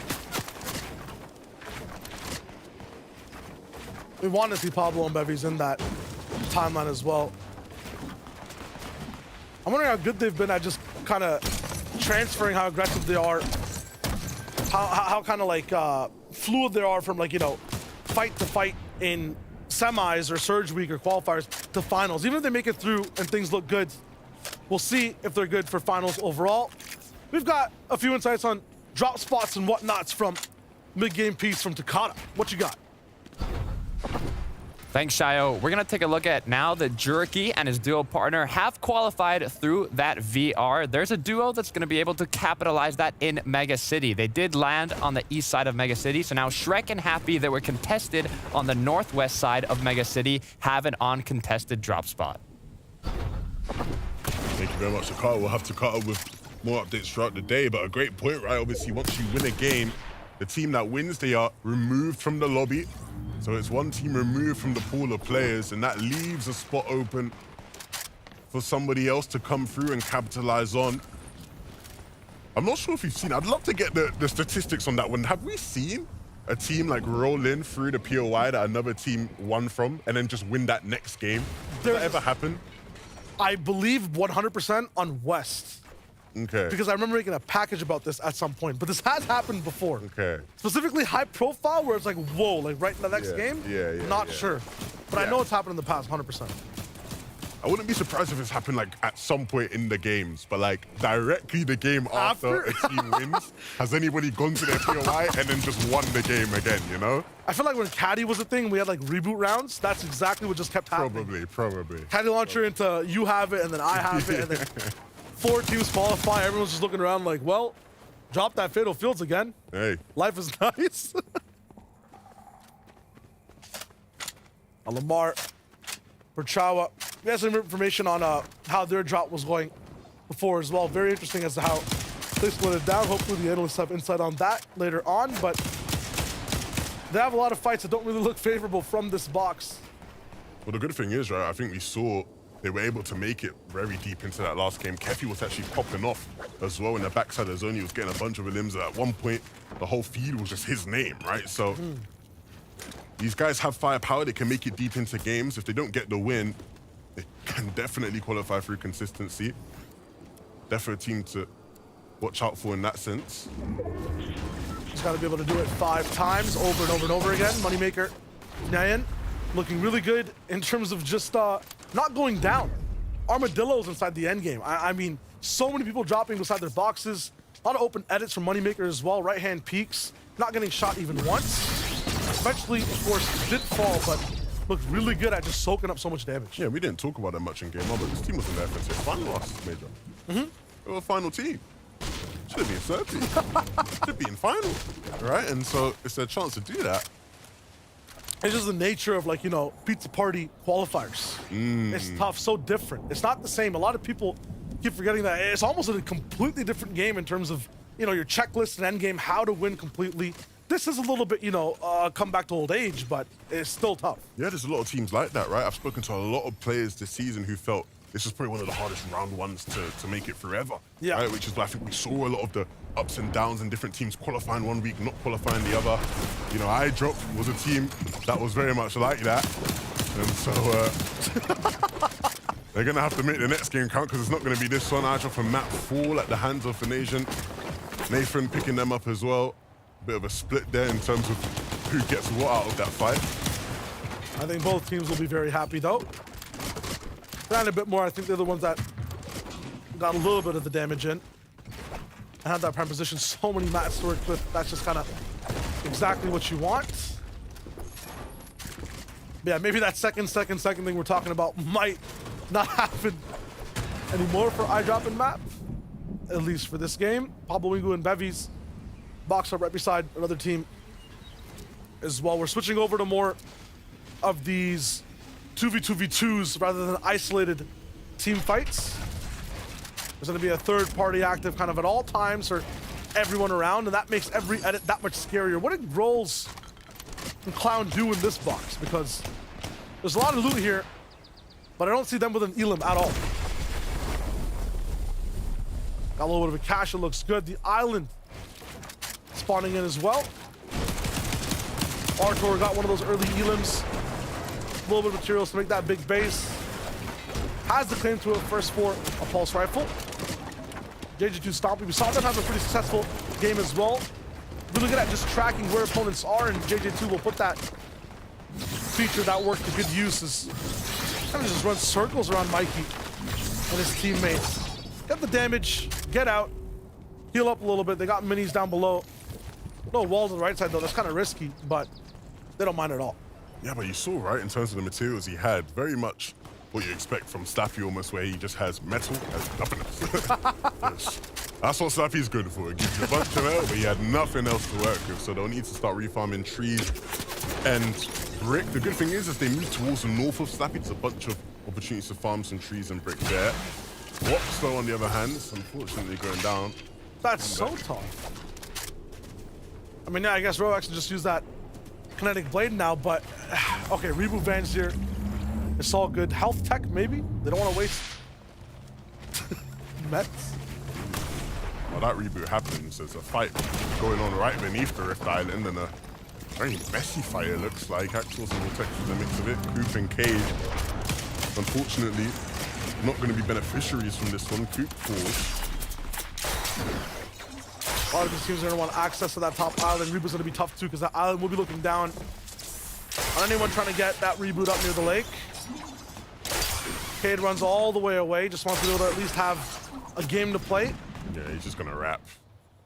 Try to look for a reboot potentially. Who's beaming these guys? Robab has also lost his shield entirely again. There is a team up here now, no? No, it's still just them. Looks like it might be Jay on the right side. Oh, there's a team north of Brutal Bastion. That's focusing them for about 200 meters away. They still don't have their pulse rifles just yet. And now they're getting dived in on. It'll be tough, but yeah, Cosmo and Jay come in and try to overtake. Maybe calling them their pulse rifles was a bit premature. There's a good chance that Jay and Cosmo just snatched them right out of their hands. They've claimed the space just above the flag point. So right now, if it is to pop, it's going to be Jay and Cosmo that take it. They control the space.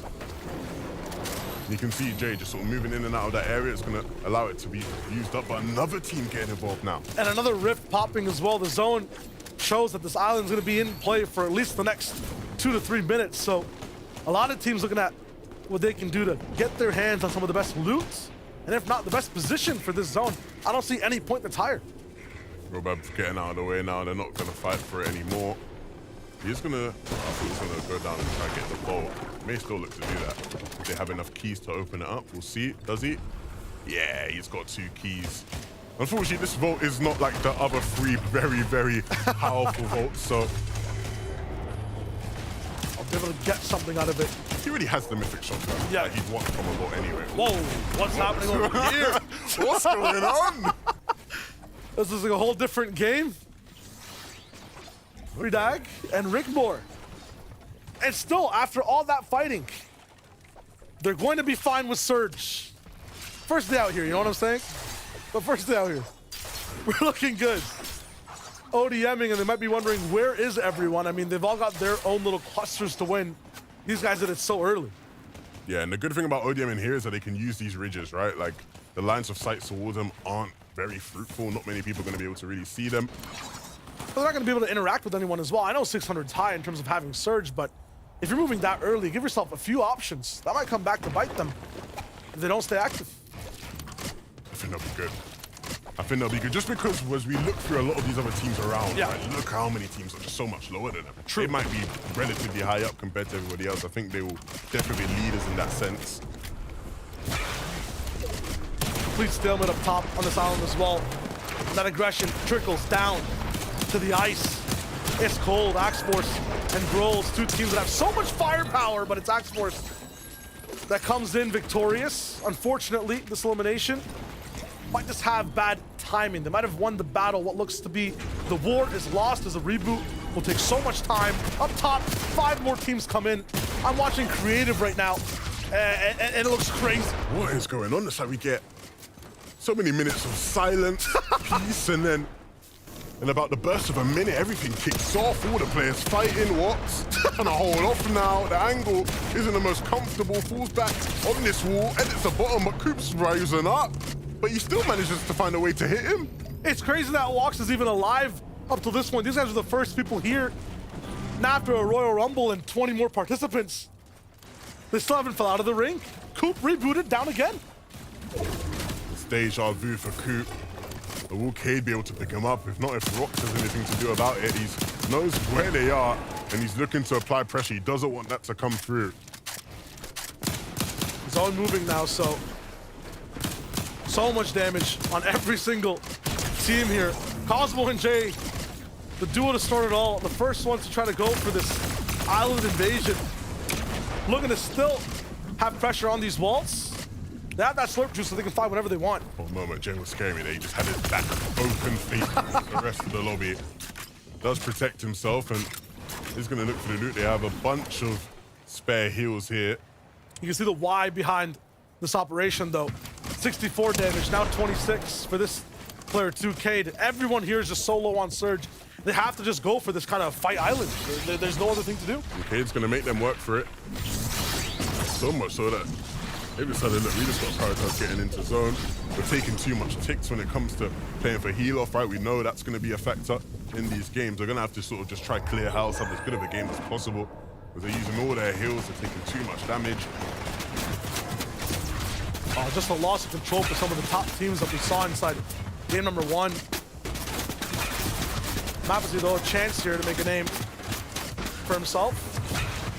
Might just get cut short as, yeah, can be surviving, but Surge is hitting you right now in the form of lightning, and your mats are dwindling down to less than 500 in total. No one really in the next safe zone. Everyone just still waiting for their chance to move, just healing up, and he goes crazy and spinning with the ODM. Still can't find anything. Steno and Lucia really good at just keeping to themselves and keeping alive. Do have a chance to at least get some of the loot. Just about 500 wood available for the team today. Yeah, not much, but they are sitting in a nice spot moving forward. Marco and Odo are going to be above them, and they'll actually go for the play. Yeah, they need the damage, actually. They're below on Surge. So it was a nice attempt, and an attempt that won't be done, but unfortunately for them, Odo has his shotgun out, and he has his shotgun ready. But there's nothing that he can really do. I mean, the defense from Steno and Lucia, I think just at the peak of EU, at least in this lobby, so hard to take down both players pre-endgame. This is once again that fight that we saw from Vortexers and Axe Force. What happens after it? Wow. Spinning edits. You talk about synergy, you talk about mind-reading duos. Once again, they show you how it's done. These guys got it on lock, but they have to get into zone and just going to make their way in there now. And a lot of materials committed to get here, so they're going to have to make this position work. Blades available, pulse rifles as well. They need to be careful because they need to make a play for Surge, but there are teams in the lobby that need it a bit more desperately. They don't want to walk into anybody's trap. There's a bunch of teams that are below. Good doing Trexers with Hen and Paco again in a situation where there is just no control. Usually up at this point, they're a bit higher overall in the sky. It might have just been an issue with rotating so close to a different duo. Trexer Kid are not stopping the pressure. 9 below. Hen hit once again. Towards the right side, Paco's doing something desperate to maybe get some pressure onto the wall, but it's not going to actually have any fruition. Zone is basically maxed for the whole lobby, including these two duos. And Paco just waiting out their time. They're not really getting hit by Surge for the moment. Except for Quidduo, who are the ones that are in trouble, and now everyone has to move. You know, go through that left side. There's a lot less congestion here, and so you'll see they'll just be able to run in a bit unscathed, saving a bit more materials.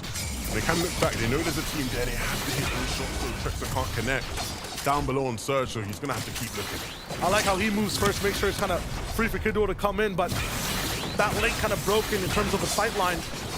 Quidduo kind of watching the back, lets one player slip through, that's Hen, and he does a bunch of damage to Trexer. Gets him to close up the box, Hen just comes in, but he's being chased, the floor is not his. On the downside for Trexer though, because Hen, you don't want to be at his feet, he'll stomp you down. How on earth does Hen even survive there? Eventually gets taken down, and Paco looks like he'll be following very, very shortly. He's not working with much HP at all, trying to create space so he can get the minis off, and he will do so. With a zone against his back, he has to start crawling in, barely allowing him to stay in here. But he doesn't have any space to work with right now. What he does have is just time, I guess. 542 damage above Surge. The ODM gear and the Katana blades, the kinetic blades, is going to be so nice for him to have that much rotation and so much pressure kind of soaked up from Carrot and Bloomy up above. Guys have to start moving. Even though they faced out, they didn't get the zone pull. Need to keep on moving and establish himself back in zone. They still want to play for heights. You'll see them instantly start to ramp up towards it. We'll see who joins them in that battle later on. A lot of mats committed, but they want that position. Axe Force, Vortexers caught in another blender again. I think they've lost the most HP out of everyone in this lobby. Still up and alive. One slurp pop for Axe Force, so he's looking to just get the most out of this game. He may not play for the heal off, but get towards that top 5. He has a lot to work with. It's certainly not an impossible task. So many materials, some shields to work with, confidence right now. He's opening up edits, opening boxes, and that kinetic blade will get him right into zone when need be. You see him staying on some of these higher layers. Doesn't want to drop down to low where things can get a bit too cramped, a bit too congested. No one the king in this game either. Everyone just kind of playing constricted to survive, to get that placement. Haven't seen a soul on high ground just yet. We're only about 4 to 5 layers high. Up in this river, Paco's still moving around. A jungle gym of builds.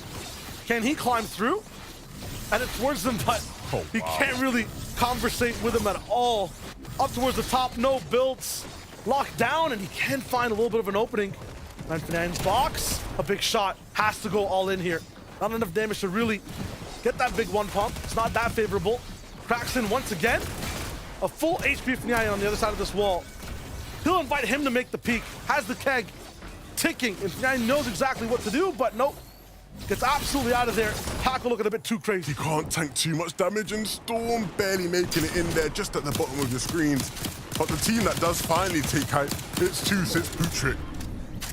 Looking lethal. Red Eye's active with that medium ammo, looking a little bit scarce. Floki, Clement, kind of in their natural habitat. Chaos.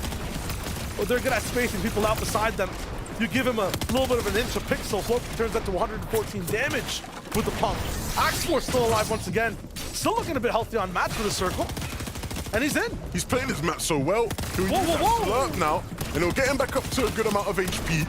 Can't lose his composure now. He's done such a brilliant job up to this point. Few mistakes, but he finally pops it. Floki and Clement miss edits as well as things get so congested. They're all the way down the low ground, so locking in. Just hold that and be the duo that can survive till at least 3rd or 2nd place. Nathan and Jakey, they've been in this situation before too. Lots of pressure. They're able to just relieve that stress. Can't afford to sit idle. Have to start thinking about making a play. Nathan will pop that slurp. His teammate will look for a fight. Raxi, Elvis, they're on the front side. They're taking fights. They're claiming space, but not connecting with the right amount of shots. They're running out of breath, though. No builds whatsoever. That's why their blades went sky high, and now Raxi comes crashing down towards the floor. Relvis last alive, and nothing for him to do either, as so many duos fall. Arctor and Hedge just able to get so much done inside this lair. Still moving through. Arctor, Combeck, swiftly moving through the zone.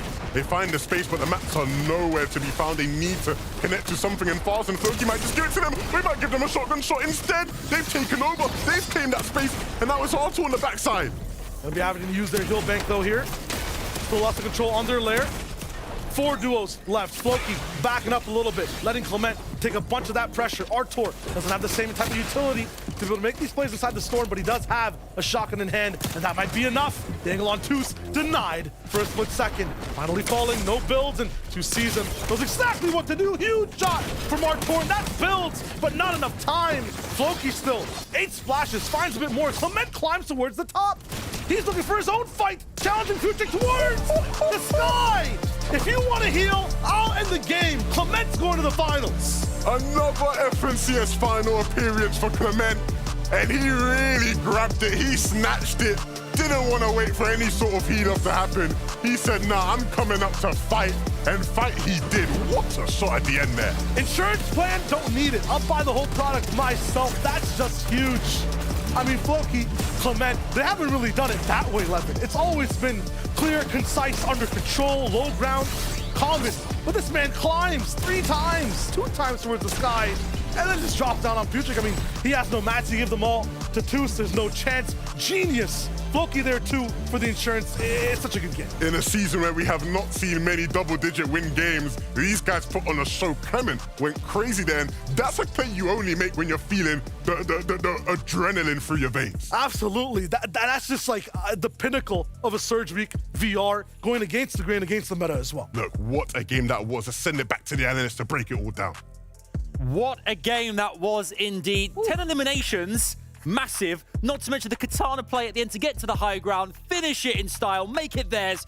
Minnie, that was an unbelievable. We were just jumping out of our seats here in the studio there. We absolutely were. What an end game. What an end to that as well. I mean, we talk about Floki not necessarily having the best time, and even the French players in general not having the best time in Geos, but they popped off. And not only that, but even though Clement, you know, he's obviously got the spotlight demanded with the kinetic blade play at the end, but Floki still with the emergency clause just in case, he had ample heals, I think, by that endpoint. And even if it hadn't been for Clement just getting the damage off alone would have been more than enough to buy Floki some time to just try and heal on the low ground. Yeah, they did such a good job just dominating these mid to low ground layers. It almost feels like they were in the trios format a few chapters ago, and it almost felt like that as well when Arctor actually took out one of Patrick's teammate, of course, Toos. He took him out, and it was like he actually gave him a helping hand right there. You know, he was like, you know, I'll take them out for you, and then it was just a 1v1 up on high ground. What a play it was. What a game 2 was excellent. Had everything, really. We saw so many teams as well who managed to get so many eliminations. We'll talk about those shortly. We can see here some of the stats on screen. Lots of great points coming from Clement and Floki. Obviously, all those eliminations, though, now they're automatically through a victory royale, are taken kind of away from the leaderboard, which I guess does ruffle things up in the, you know, in the rest of the kind of the pack, because that means that other teams can rise to the top tackle. It really changes things up. Yeah, I mean, especially for those teams that are just outside of that top 5 threshold right now. You're sitting there looking to try and break into the top 10, but you have to keep in mind, if you have teams that are just qualifying to victory royales, especially ones that are already in that top 5 position, your name might just get the push-up it needs in order to actually qualify yourself. So consistency definitely still playing a factor here, but definitely a lot of importance still on those victory royales. You still have to play well, though. You know, you can't rely on everyone else playing well for you to get pushed up. You can't have that. You have to play well, and that's what these teams hopefully will continue to do. Of course, game 3 next. I'm excited. Yeah, you can't bank on the boost, can you? Here is Clement. What an unbelievable performance in this. We've seen that on screen here. Lots to kind of get excited about here. What really jumps out for you, Taco? I mean, it's just the fact that we haven't really necessarily seen Clement and Floki kind of jumping into that grand finals win position, but then again, you know, you have to keep in mind that they definitely have a storied history. Clement in particular, I mean, dating all the way back to Chapter 2, Season 4, you can see that he's been relevant for a reason. Yeah, you can. I mean, even throughout this season, it hasn't quite been the best for them. We can see on that graphic right there, they've been going out in round 1, week 1, round 1, week 2. Things are getting a little bit difficult. And then week 3, of course, they managed to make it into the finals. So for them to make it into grand finals now, it's a really great testament to their performance. Yeah, a massive going into the next weekend as well. It really kind of, elevates a duo as well, given that opportunity to do so. Other teams we must talk about as well here. You can see on the screen the standings as it is. Axe Force and Vortex is currently top of the leaderboard there. I saw when there was 50 players left in the lobby, already had, I think, 6 eliminations. So already off the, aggressive off the start, managing to do a lot of good things. And it really puts them in great stead now. 122 points, looking real good, Himini. Yeah, they're looking really strong. And I mean, at the beginning of the show, we were talking about their high ground potential, their ability to take high ground. And I was saying they're confident, they're going into that high ground. But today, they thought, you know what, let's play consistently. I think they are trying to go for that consistent play style. And that's what they're doing in those mid-ground layers. They're not trying to do anything crazy. They're not trying to take too many risks. And I like that for this duo. But even with their consistent play style, you're still, I think, a strong opportunity for this duo to potentially surprise and kind of just sneak away with that first place finish on a lobby, because you have to keep in mind, as far as the top 10 is concerned, they've already got 11 eliminations combined between these first 2 matches, and that's kind of a clear indicator that they are still looking to challenge, I think, other teams. And when it comes down to it, I think the Axe Force and Vortexers, if they could just continue farming those eliminations, they'll definitely stay in the top 5. Crucial. I mean, elimination is now worth 4 points at this current stage. Of course, previously it was 2, so this is a huge benefit to the teams that are being a little bit more aggressive, a little bit more fraggy, because they can get extra reward for it. Yeah, indeed. Let's take a look at another team as well here. There's lots obviously to break down here. Putrick, let's take a look at that duo. I mean, again, you wanna see the best of our teams in this particular environment when it comes to surgery, and experience pays dividends. And meaning it's happening again here. We're seeing some really great stuff. Great Fortnite being played by this duo. Yeah, we really are. And this was a team that did try and take high ground and dominate it throughout, which is what they did throughout most of that end game. They were on top. They were looking down the rest of the lobby. And at that point, you got to think, yeah, this is easy. They'll chill. They'll enjoy themselves. They'll be fine. But of course, Clement had other ideas. Yeah, Putrick seemed not necessarily completely caught off guard, but it was more so just the fact that he kind of understood he didn't necessarily have the heals to outright win a direct heal on. You could see here only really being able to capitalize off of those minis, and that's just not going to buy you enough time. So he knew the challenge was a necessary one, just a bit unfortunate from the direction that Clement chose to approach. Indeed. We actually saw, inventory item-wise, we saw a flare gun being used there. I think one point in the game was interesting. And when it comes to your kind of inventory slots, how good is it to have a flare gun, to mark the players around you, particularly around endgame? Well, that's the point. You don't actually have to have it in an inventory slot for the whole game. You can keep it stowed away in your reality augments, so you don't have to carry it around to the end game. Of course, as you do activate it, you do have to then take up an inventory slot, so a lot of teams will use that around that sort of 6th, 7th zone just to try and scout out or rotate. And we saw that a lot during that game. A lot of teams using that, shooting it up in the air, getting a little view of what's around and what obstacles they might have to overcome. But it's a really good item, and I'm liking the use of it. So. It makes it a lot easier for those more aggressive rotations as well. Or if you want to try and play towards the dead side and run along the edge of zone, makes it a little bit easier to not necessarily have to expend a lot of your builds and heals, because we've been seeing time and time again, teams are definitely running low on materials especially. Yeah, mats are really integral to this, of course. Our building boxes, and of course points are starting to stack up as well, and that is also absolutely pivotal. What is going to happen come game number 3? We're going to find out. It's over to Shio, 11-2K to bring us all the action. Let's go, boys. Halfway point, and so far it's been absolutely electric inside EU Surge Week. Game number 3 coming up, and I still don't know what to expect, because that was just pure domination. Yeah, the one thing I like about how these games have gone so far is I think we're starting to see some of the teams many would expect to be able to make it through to finals in and around that top 5 mark. Can they hold on in these last couple games? Yeah, it's been the same names that have been towards that top 5 over and over again in the games as well, just doing really well towards the end game, and Axe Force Vortexers being at number 1, no surprise right now. Yeah, I think this is a team that many people expect to win a game at some point. If they can just do it through on consistency, there will be no complaints on their behalf. If anything, it'd be a better sign of their chances going into grand finals next week. Yeah, now no one's safe. If you're healing up top and kinetic blades are in play, Clement's shown us there's a very unique way to win the game as well. Surge Week on all aspects, amazing. So let's dive into the next one and see exactly what we have cooking. Another chance for someone to make it to grand finals. Yes, but who will it be? The pace of these games have sort of been very all over the place at times, right? We start the game off relatively fast at a couple of different POIs where there's these off-spawn battles. Things start to slow down as we head into 5th, 6th zone. The pace really picks up. You're seeing all the teams struggling for Surge, having to make up for it. But the teams that are doing well, the ones that are able to get their surge early, that's always going to be the key, right? Dealing with that early gives you a bit of freedom to move around to better spots on the map, come fourth zone. What do we have here? An Osborne battle for Bevies and Pablo Wingu. And one where they outdrop, but will they actually win things outright? Took them 15 seconds last game to just get it absolutely over with. Pablo Wingu with a movement up inside these aisles. Salvi really getting all the food. Okay, that was what, 23 seconds? So not as fast as that second game, but even with that much damage and Pablo in the middle, food aisles, they're able to make it work. Look at this POV. Third down, he's still active with this low HP. It's just the positioning, the timing. Pablo is able to do so much damage to both. My word, the way Bevy swooped in there to save Pablo from the guy on the left with the combat was quite heroic, quite majestic. I hope somebody would do something for me in the same manner, right? It came down to it off spawn. Cosmo not going to be able to have that type of saving manner that you're expecting. He's not the same in that first or second game. Pixel and Seahorse. And he's sticking the res. Okay. Interesting decision, but it's Cosmo who well-deservingly gets to have a little emote and a fight win. Him and Jay get to see another game, and they're one of the duos that we were talking about that was looking really good so far on the day in terms of being consistently in these end games, being towards that top 5. They have to thrive again. Yeah, they're doing well. I don't know if I would have stuck the res there, but it was certainly a decision. Not one that paid off, unfortunately for them. They have to go through and try again next game.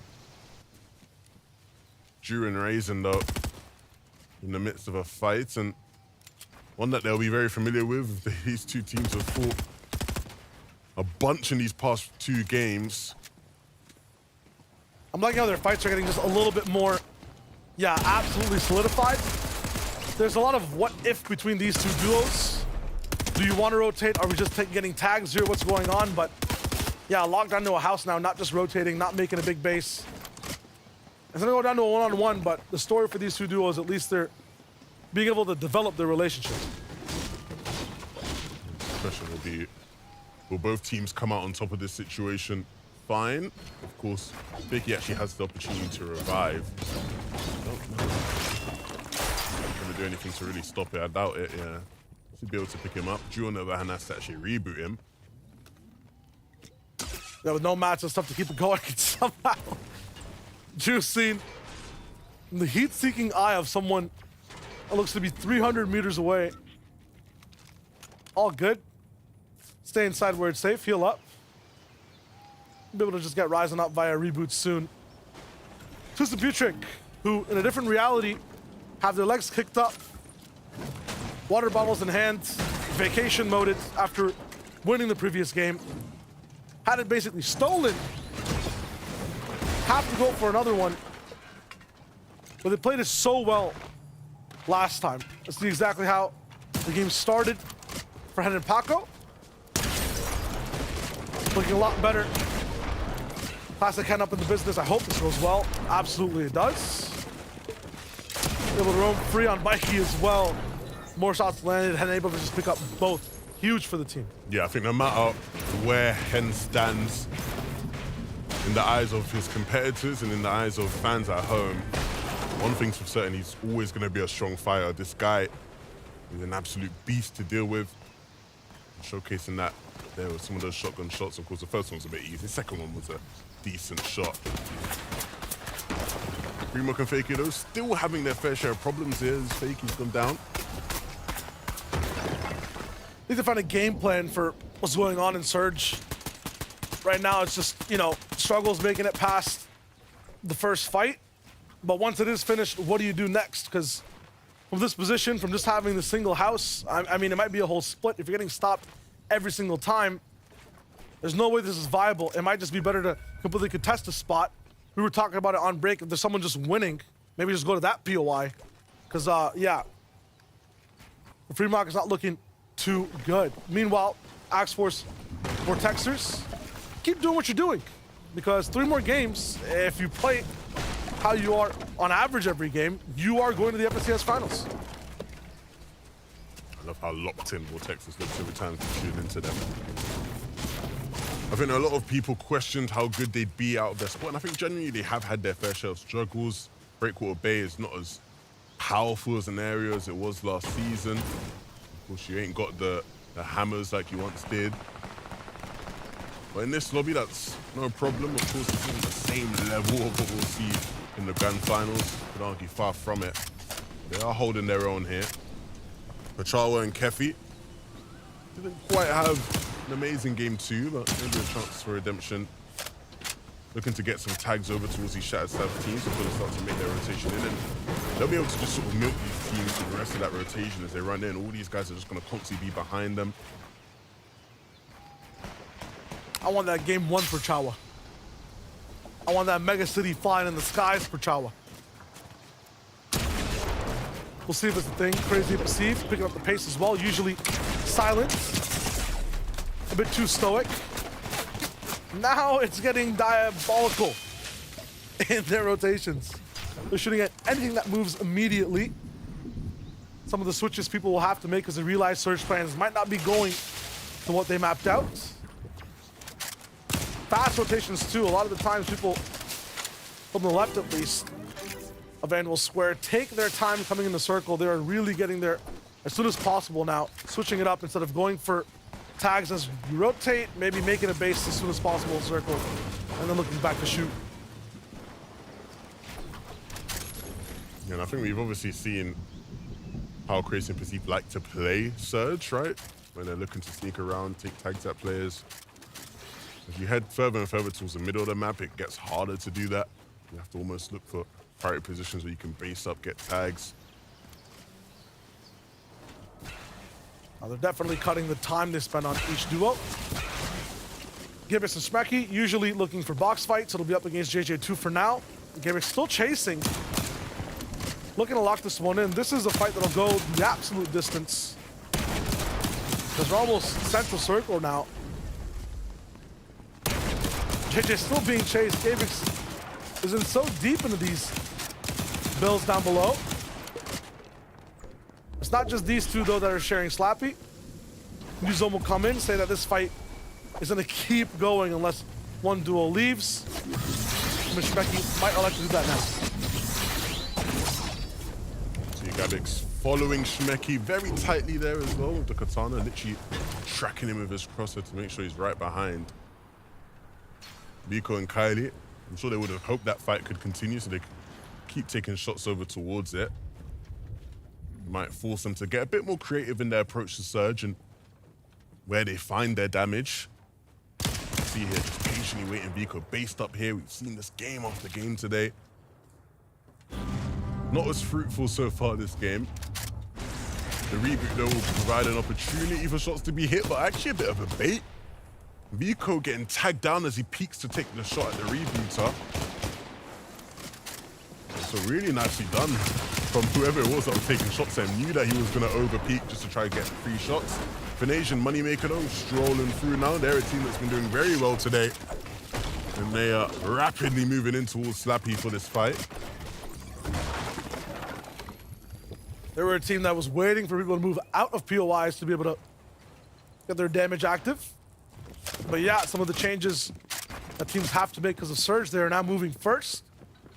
They're going to pass on any opportunity, and have been one of those teams that are looking really good, especially the later these games go. Becky Davix finally choosing to possibly just completely leave the POI. A mix of ODM and kinetic blades from this duo as we move away from Steamy Springs. Looks like everyone's just kind of getting their bearings on the map. Ju going down, the ball on the feet.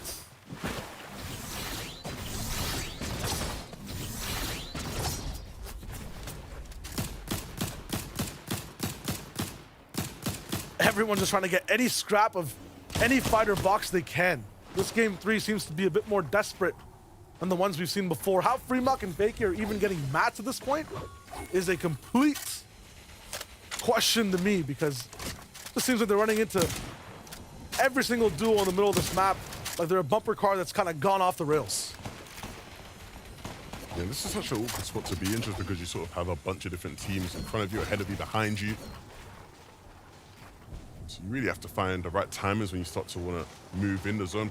Probably you'd guess he's going to keep pulling towards the east, so not easy to be done whatsoever. On the other hand, though, we do have Takata here with us to fill us in on Kefi and Pachara and what they've been up to.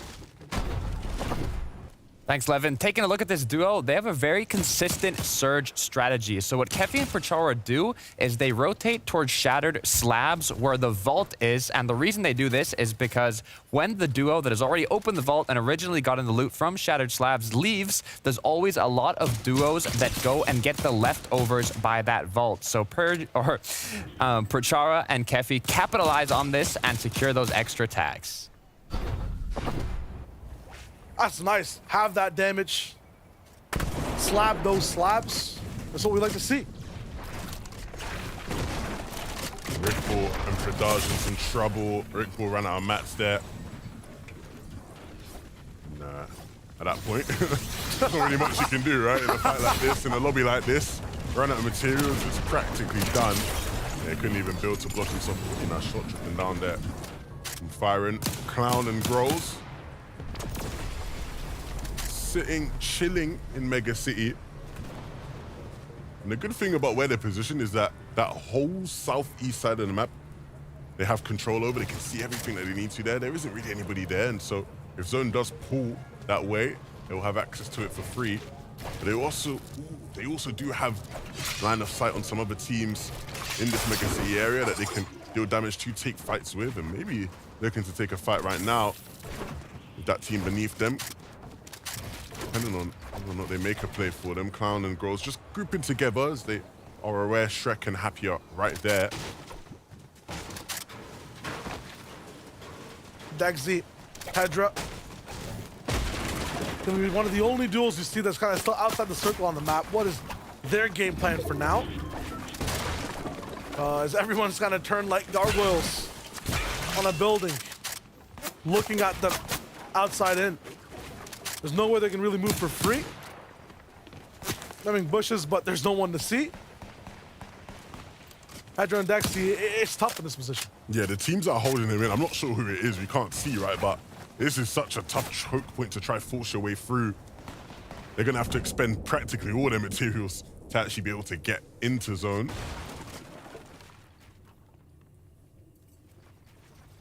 Queen. Jinx. You owe me a beverage. Beverage? Yeah, some sort of beverage. Something. A slurp juice. You owe me a slurp. Okay. That's actually high-tier beverage. A mini? I can do a mini. Nah. 2 minis? Some chug splashes and you got a deal. All right, 3 chug splashes. Not enough. Some is apparently different in the UK than it is in Canada. Desi and Coin uncontested Rift Island, by the way. Yeah. Nobody even in sight, really, to even fight or challenge them for it. Really hoping that they do well off of the blessing they've got, both the island and the drop. Kefi and Pachara, I mean, we kind of saw how they were getting duos absolutely damaged down from afar. Well, this is the problem with their approach to surge in the game, right? Of course, yes, there were plenty of surge opportunities at the shattered slabs, but the timing meant that they just had to white line to zone, and you white line on this kind of zone where it pulls far east from shattered slabs, you're always gonna find yourself in this kind of congestion. There's gonna be so many different teams around, desperate to take fights with you. Fremont could be a free opportunity for them to sort of get a cheeky little refresh, but because it's Fremont, you'll make them work for it. Pachara goes down, Kefi responding, and Kefi really has been on one so far today. Game 1 was so impressive. They're winning the fight. But it's not the easiest of games for them to play from this position. Kefi's fast with it, though. Predictive in the fighting, knows exactly what his opponent's going to do. Susan Pudrick, all they have to do is just replicate what happened in game number 2. We are halfway through 3 up in EU. NA is happening tomorrow. You can tune into that as well. Central is some of the best teams. Robab and Walks in Europe right now need to figure out exactly what's been going wrong in a few of these games. They have the damage, they've been inside every box fight, but it just can't quite survive towards the end. We can see here, right? absolutely good on Surge. They choose to go towards central 5th zone, trying to anticipate and put themselves in the best spot to move towards 6th zone once it pops. And so hopefully, right, a good decision like that can sort of lead to another series of good events for them, right? That sort of domino effect we always talk about. That is certainly a good spot to be in come time for 6th zone. Arto and Combat finally making their way in all the way from the north. And actually just going to sort of base up here, 760 above the Surge threshold. Surge is certainly not their biggest worry right now. I think they are worried about if they continue to move deeper, all the different teams here who are hungry for Surge are going to have eyes on them. You see them taking shots there as well. And they actually pull zone. Very, very fortunate to do so. That's going to make their lives 10 times easier now. Yeah, they didn't have like huge mountains to get over as well. Match save, and that's one of the most important things towards the end of the game. Box Robab, looking so good. Position fine. You have so much Surge. What is the point of the fight? Very, very unfortunate, you could argue, because they were in zone. Where 6th zone is right now, they were there. They decided to go more towards the center. 6th zone pulls back to where they were, and now they get caught up in all these fights and eventually taken out the game completely. And it's Clown and Grows who are the Mega City bosses right now in this game. I wonder who the real Mega City bosses are, the ones with the mythic shotguns, but for now, these guys are the ones getting their limbs onto Watts and Roban. Clown and Grows are just so good at forcing fights. And in this type of format too, when you have like 700 Surge, even being Robabs and Walk, some of the most aggressive fighters, right? It's tough when you want to just stay safe. You end up playing so defensively, never going for any type of clapback option, any type of edit play as people are approaching your box. It's tough to be in that pressure seat. I like this rotation from them, right? Using that mountain, staying as tight to it as possible. Nobody on the right side really going to see them. The teams on the left side, they found a good timing to move as a lot of those other teams are starting to move in as well. Finally getting caught here, but just as they get into zone, so not too big of a deal. Elvis caught up though, so it'll cost him a little bit of healing. The next move will have to be the question for that team. Kylie and Vico interrupted once again.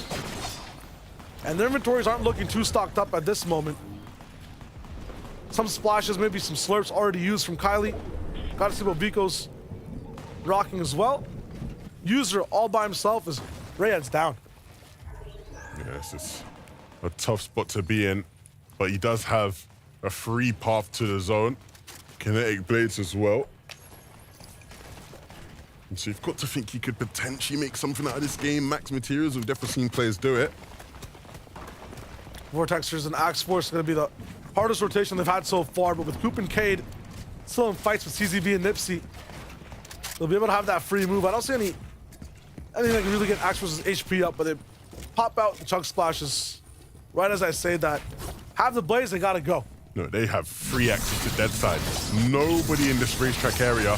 They can just keep going left. Sure, they'll take a couple tags, but very much worth the rotation. There is a team following them right above them, though. That's going to cause an issue. Yeah, he can't afford to take the tags. No. 60 HP total. They only really had 2 splashes to use. Maybe wanted to save some for the storm. But as a result, Vortex is a solo. Nipsey and CZB had the exact same idea as them, but Axforce gets caught out as a result of it. You see, Vortexes is fine, and this is ideally what they both would have wanted to do together, making that kind of rotation. But Axel's caught out and it leaves Vortex in another game where one of the players in this duo has to play as a solo, Hen playing as a solo, and again, running into zone. How many times do we see this? It's so funny, we see everyone having these nice dead side rotations or using the mountain. Hen just flies above everyone else with no regard for anything. Everyone just spaced up doors thinking about it, so his absolute decisiveness might be the reason why this rotation works so well. Yeah, and looking back, he knows those teams still need to rotate, but their kinetic blade, and it's so hard to hit players in that state. You have to try to get them, more so when they're gliding through the sky than when they initially start that kinetic blade action. Somebody, though, crushed beneath his feet. Maybe an opportunity for him to steal this away from some of the other teams. They're spamming and spraying. What a tough spot that would be. Trying to get into zone there with everybody looking at you. Oh, no. Marco leader, unfortunately, getting bought back from their position as well. Clown and Grolls So many fights forced, but still below Surge. Slurped up now. Their loadout's so good. And yeah, they are the absolute mythic bosses as well of Mega City. They're still hitting so much, but everyone else has been so topped up on damage, not from fights, but just from tags. Them looking for these full box fights might have been their demise all along, even though they've won so many of them. Yeah, but they need to keep on hunting. You can't give up yet. 20 above will give them a bit of room to be able to start making a rotation into zone, but where they land is so key because they have to keep on getting more. Moving over towards the left and still building up for height. He wants to just ping at people flying and gliding through the sky. That's his goal. The problem is he's not connected with any shots like that so far, and the chance of him doing so now seem near impossible. Again, another player slips by, another one slipping by. He can't hit anything. The best option for them may be to just land and try to take a box fight somewhere, because taking shots at players gliding through is just too difficult. Such a cramped up place to box too. I mean, it's going to be a little bit of a safe option. They do have Mats to be able to work with, but have blocked off 180 degrees of vision of where they could possibly be going for lots of beams on long range. They've kind of just forced themselves to be in conversation with 3 duos beside them, box to box. And that is where they perform. Eye drop getting absolutely bodied. That splash that actually ends up picking it up. Not enough damage even for Grolls and Clownski. Down to just 2 more strikes from Lightning. Clownski needs something here. Him and Grolls, it's over. The shot from them's onto eye drop was just a little too late. Their attempt for getting Surge just wasn't successful, and it's not going to be successful for anybody else in the lobby either. You've got to start getting creative, sort of start thinking about different ways to get your damage, especially this deep into the game here in the knife zone. Splashy has a move to make, and going to use that kinetic blade to make it. Need to be absolutely decisive here. Every single duo that's successful right now is making a move as soon as the next zone ends up popping in. If you're a solo, you have that much more pressure on you. This is Butrick. We saw them for the 9th and 10th zone just keep it close and personal to the chest. Look at the damage coming in. Butrick, though, overstepping into the box, and it's all up to Toos now. This is the problem. At this stage in the game, first move in zone, players going for refreshes like this. You end up getting caught in an endless cycle of just teams walking into boxes like that. And so now, an endgame as a solo for Toos. Bevies in a similar predicament. All they can do is really just go all the way ahead. Let the slurps do the talking, be minimal on the builds. Vico, Kylie, side by side, don't look to be an absolute detriment for the moment. But still, Shambles on the mats. Really need to find something. You can see he's farming this tree. Every little helps him right now in the same game. Picks up some Cypher mats as well. Mepsi and Chexy building up high above everybody else, making sure nobody can reach with kinetic blades. That's the hope, and that's the goal at least. And they can continue to make their move. The zone pulls, nobody really chopping them out. So they'll just keep building. Down the wood is what I see from Chexy, though. Hardy looking to see what he can do next. Tropex on the backside, and they are going to be in the same box. Toos still surviving. Bevies might be in that same position. It's Debule who's above this box. Toos patiently waiting for something to walk into his line of sight, walk into his crosshairs, and it's not gonna come. Gonna go deep into zone now. Maybe look to try heal off from early. The winner of this game going straight towards the finals, and it might be Vico who forces out this shot, but it's not enough to stay inside the game. Bevies and Pablo side by side once more. They might have what it takes to just go through this absolute hurricane of builds and damage all around him. Bevies on the backside still just holding down the integrity of these builds. Pablo says it's time to move on, though. Find a new home. Still a little bit higher in layers. Mapasi and Chexy, though, still towards the top, uninterrupted. Nobody looking at them whatsoever. A nice rotation earlier there as well. Shmeki and Gabix still moving through these zones, and they still have so many more materials than a lot of their competitors. They can continue to just tarp. Finally, though, somebody chopping height. Gotta be vigilant for Shmeki, though. They have so many options, but if you're gonna be lackadaisical, you might get bopped. Big shot as he moves. Pablo, though, his poke can do the talking, too. As Steno ends up going down. Him and Bevies, an absolute powerhouse to be able to mess with, and they have control of low. We thought it was Bevies as a solo, but both of these guys still in this game. Perceive, he's looking to make magic happen, but it's not going to be magic this time. Has to play it the next one. Pablo, Wingu, and Bevies are on a roll. They're a magnet of destruction here on the grass, on low ground. Anyone touches the earth, they get raised. Gabix, too, a complete chop off of heights. Fall damage might just be enough. It's Splash that ends up going down towards the zone.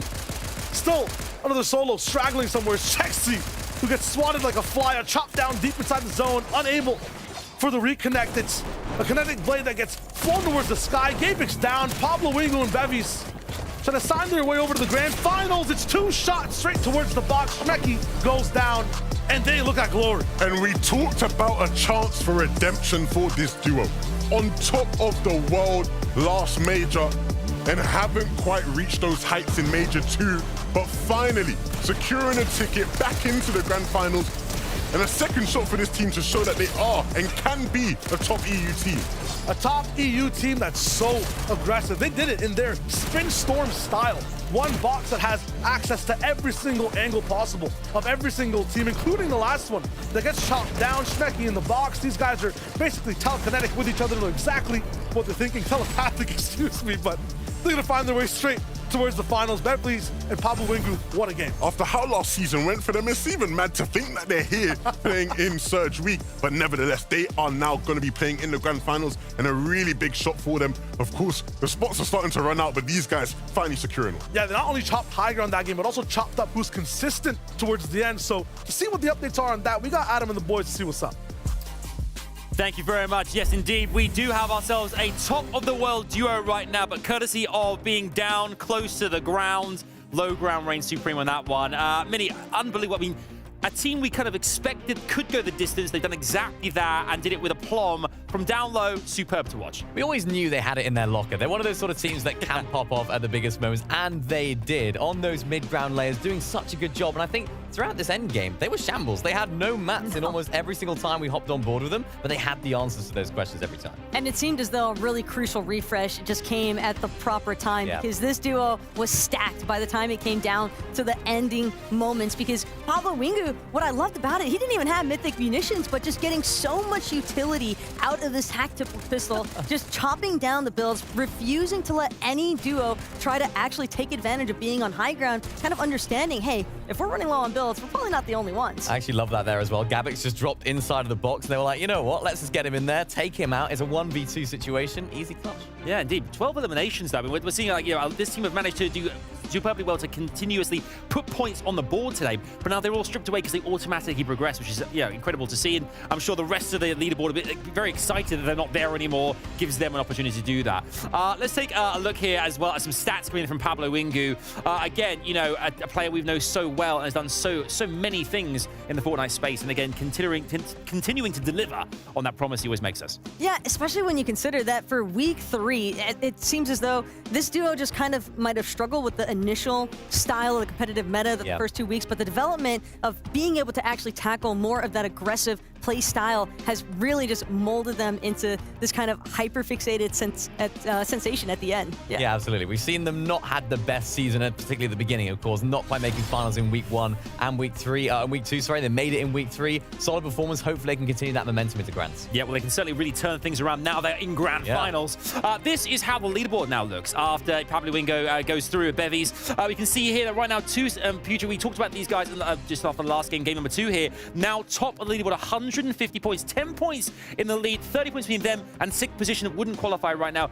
You know, 2 games left to play. 30 points is easily gettable if a team pops off in game number 4. I mean, speaking of pop-off, Gabix, Shmeki, what a performance for those guys. Moving up 23 places on the leaderboard, now making their way into the top 4. They're just shoving everyone else out of the way, and you know what? We're getting in here. We're enjoying ourselves, and they enjoy themselves in this endgame, Taka. Yeah, it seemed as though, in particular, they really just didn't question where their next move was. It just seemed as though they had so much confidence, and a big part of that also credited towards the kinetic blades, because it was quite difficult to actually deal with trying to take them off of that high ground initially, because it just bails you out so easily, because the moment your build gets chopped, well, you're still up in the air, you're still not having to deal with fall damage of any kind, and I just really appreciate the fact that they understood that, hey, if we have the loadouts to our advantage, we might as well utilize it. Was that 2 games in a row they're on height now? They haven't quite found the formula for winning on high ground. They're second placed yet again, but of course they can do it on consistency. That is what matters as well. So if they can continue it in game 4 and 5, they should be okay. Yeah, I think consistency as well, regardless of points, is getting into that in game in the first place. These other teams are really falling at the wayside. They cannot make it there in the first place. If you can't give yourself an opportunity to qualify, then it's wraps for you. But I think coming into this next kind of game number 4 here, Taka, what are teams preparing now with the penultimate game? What is the strat going into this last couple of games? Well, I'd actually say these last two matches might actually be the most problematic, even for some of our teams that are looking to playoff consistency, because you have to think about the teams that aren't in that conversation, teams that are just so far down in points, where Victory Royale is basically, you know, everything for them. So we can maybe expect to see those teams looking to play a lot more aggressively, trying to establish that first place position. And as a result, teams that are trying to play more passive, teams that are trying not to take the engagements, they might just be bamboozled. I mean, you hit the nail on the head. It's all about looking at yourself in the mirror right now as a team, thinking, are we capable of qualifying through consistency? Can it happen? If not, it's all about the win. Yeah, keep all those fingers crossed. Hopefully it happens here.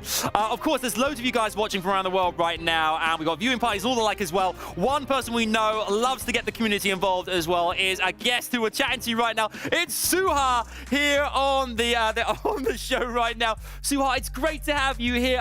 El Professor, I should say as well. Tell us about the story behind El Professor. What is the nickname? How did it happen in the first place? I mean, it's a professor, so it's basically because I'm doing content like as a professor with my viewers, and I'm trying to teach Fortnite to everyone since like 5 years ago. Awesome. Wow. Well, as somebody who's essentially teaching, you know, the masses and trying to undertake everybody else's, your own students, what do you think is one of the most important lessons based off the competitive gameplay that we've kind of been watching that you would kind of advise to everyone else that's kind of joining you for your viewing party as well?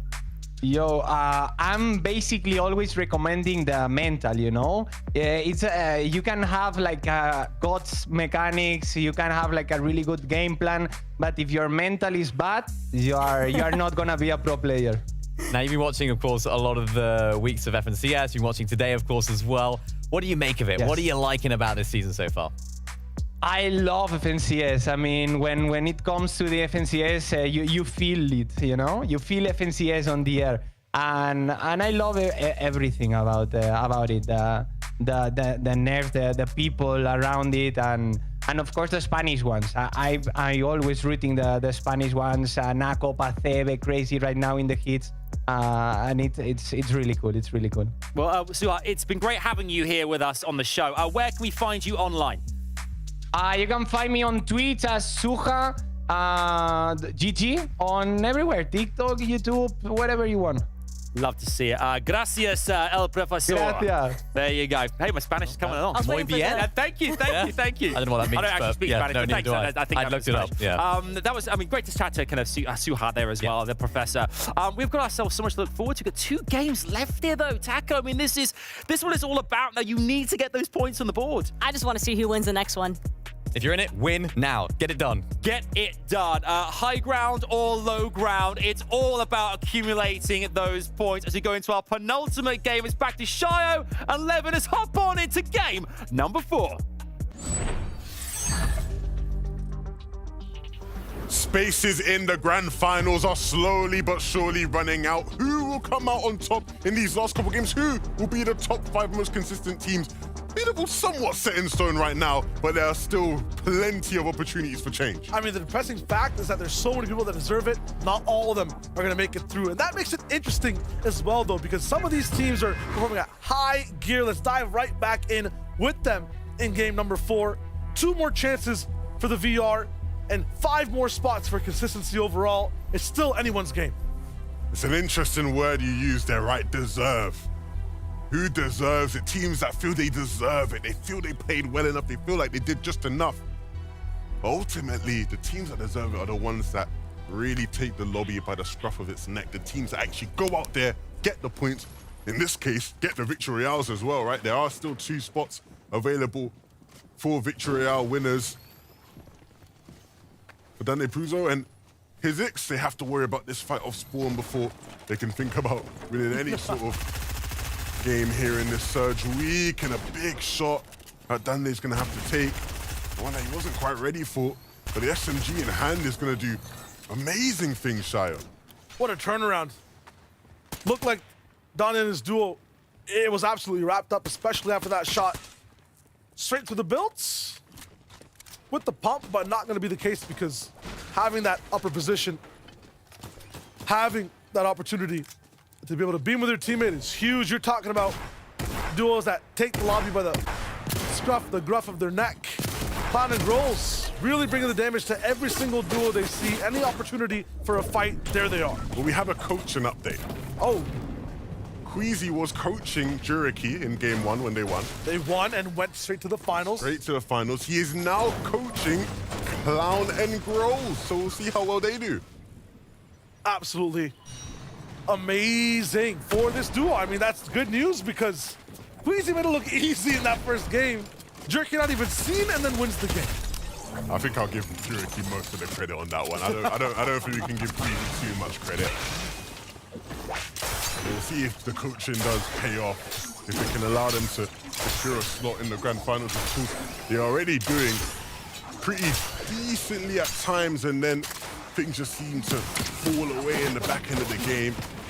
When the real points start to accumulate is when they're struggling to get things done. That they've won basically almost every single fight, and they've started a lot of them too.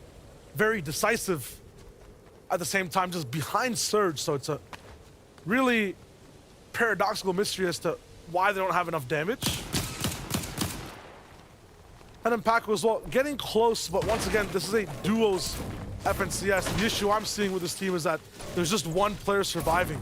Looking really good, but always just one player towards those final 3 zones. Yeah, they've not quite been able to secure both of them going deep in. And of course, again, it's a newer duo, right?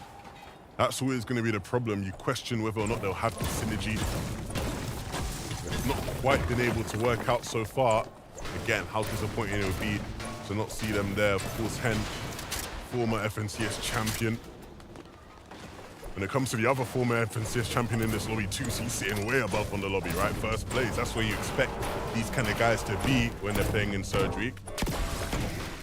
Almost had that win too, but stolen from him. Hubin and Floki. Really good aggressive play. 4th game too, so you have to question, you know, are there people who are playing consistent, who had a game plan, who have to switch it all up completely to try to play for this win? Might be people in like 40th place right now in the lobby that don't have a chance at all. Might switch up their drop spots, make things look very different. For a lot of people, surprisingly, in the lobby. Fremok, Fakey might be in that situation, but looking at where they are on the map, it's still business as usual in terms of where they're dropping. They'll have to buckle down for a win, do something differently. It's not even Surge, it's not even like the teams they're fighting, it's just their overall approach right now is not really getting them past maybe even the 3rd zone of this game.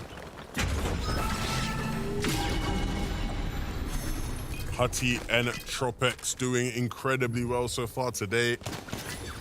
A team that I don't think I had on my radar. Let me know if you had them on your radar. If you did, props to you. You clearly saw the vision.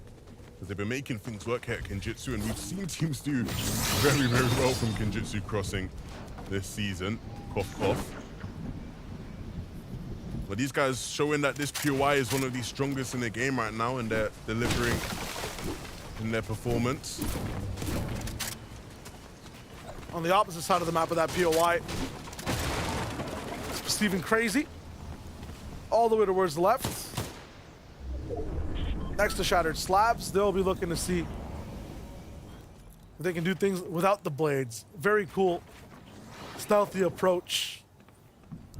Jake and Nathan, cool thing we've seen from them is just perfect positions almost to be silent onlookers towards many fights around them. They are able to get a bunch of those surge tags, but when push comes to shove towards the end of these games, when it comes to some of these spots where being a veteran, having that super experience, being able to handle pressure from 3 different duos becomes an obstacle, they falter in those moments. They have to overcome that, really dig deep, and try to get one of these wins.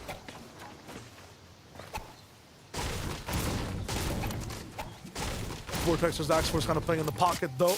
They have that option to just keep staying consistent. Majority of the lobby is starting to look desperate though as we go towards our last 2 games. Yeah, again, people playing it slow, right? We see so much this season, right? How people naturally want to sort of avoid taking all-in fights where possible. They want to stack up on their heels as late as the game as possible.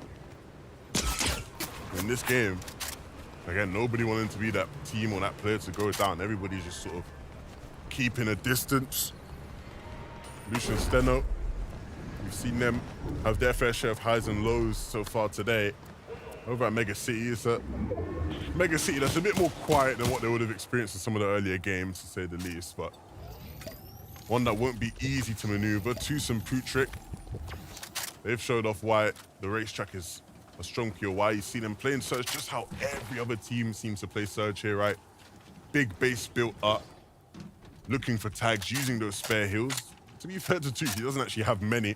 Hopefully there are some in the box down below, because what he has in his box is not fruitful, but he's still not afraid to peek a bit, look for tags, trade some damage. You see it here, big amounts of damage being taken, and doesn't even take any HP himself. Now the avoidance of taking that damage lets him just stay online that much longer, able to go for even more shots as people reposition the heal. It's huge for the team. It's why they're also in first place. Hen able to pick up both elims, it looks like. Or at least finish one and get a knock of his own. Let's actually check in and see exactly what happened in this fight with Hen.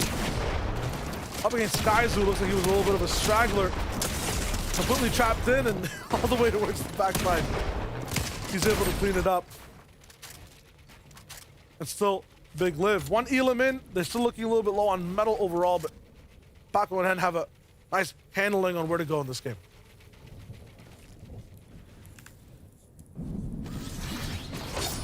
On the backside, we still see Desi moving in with his duo, Vico and Kylie.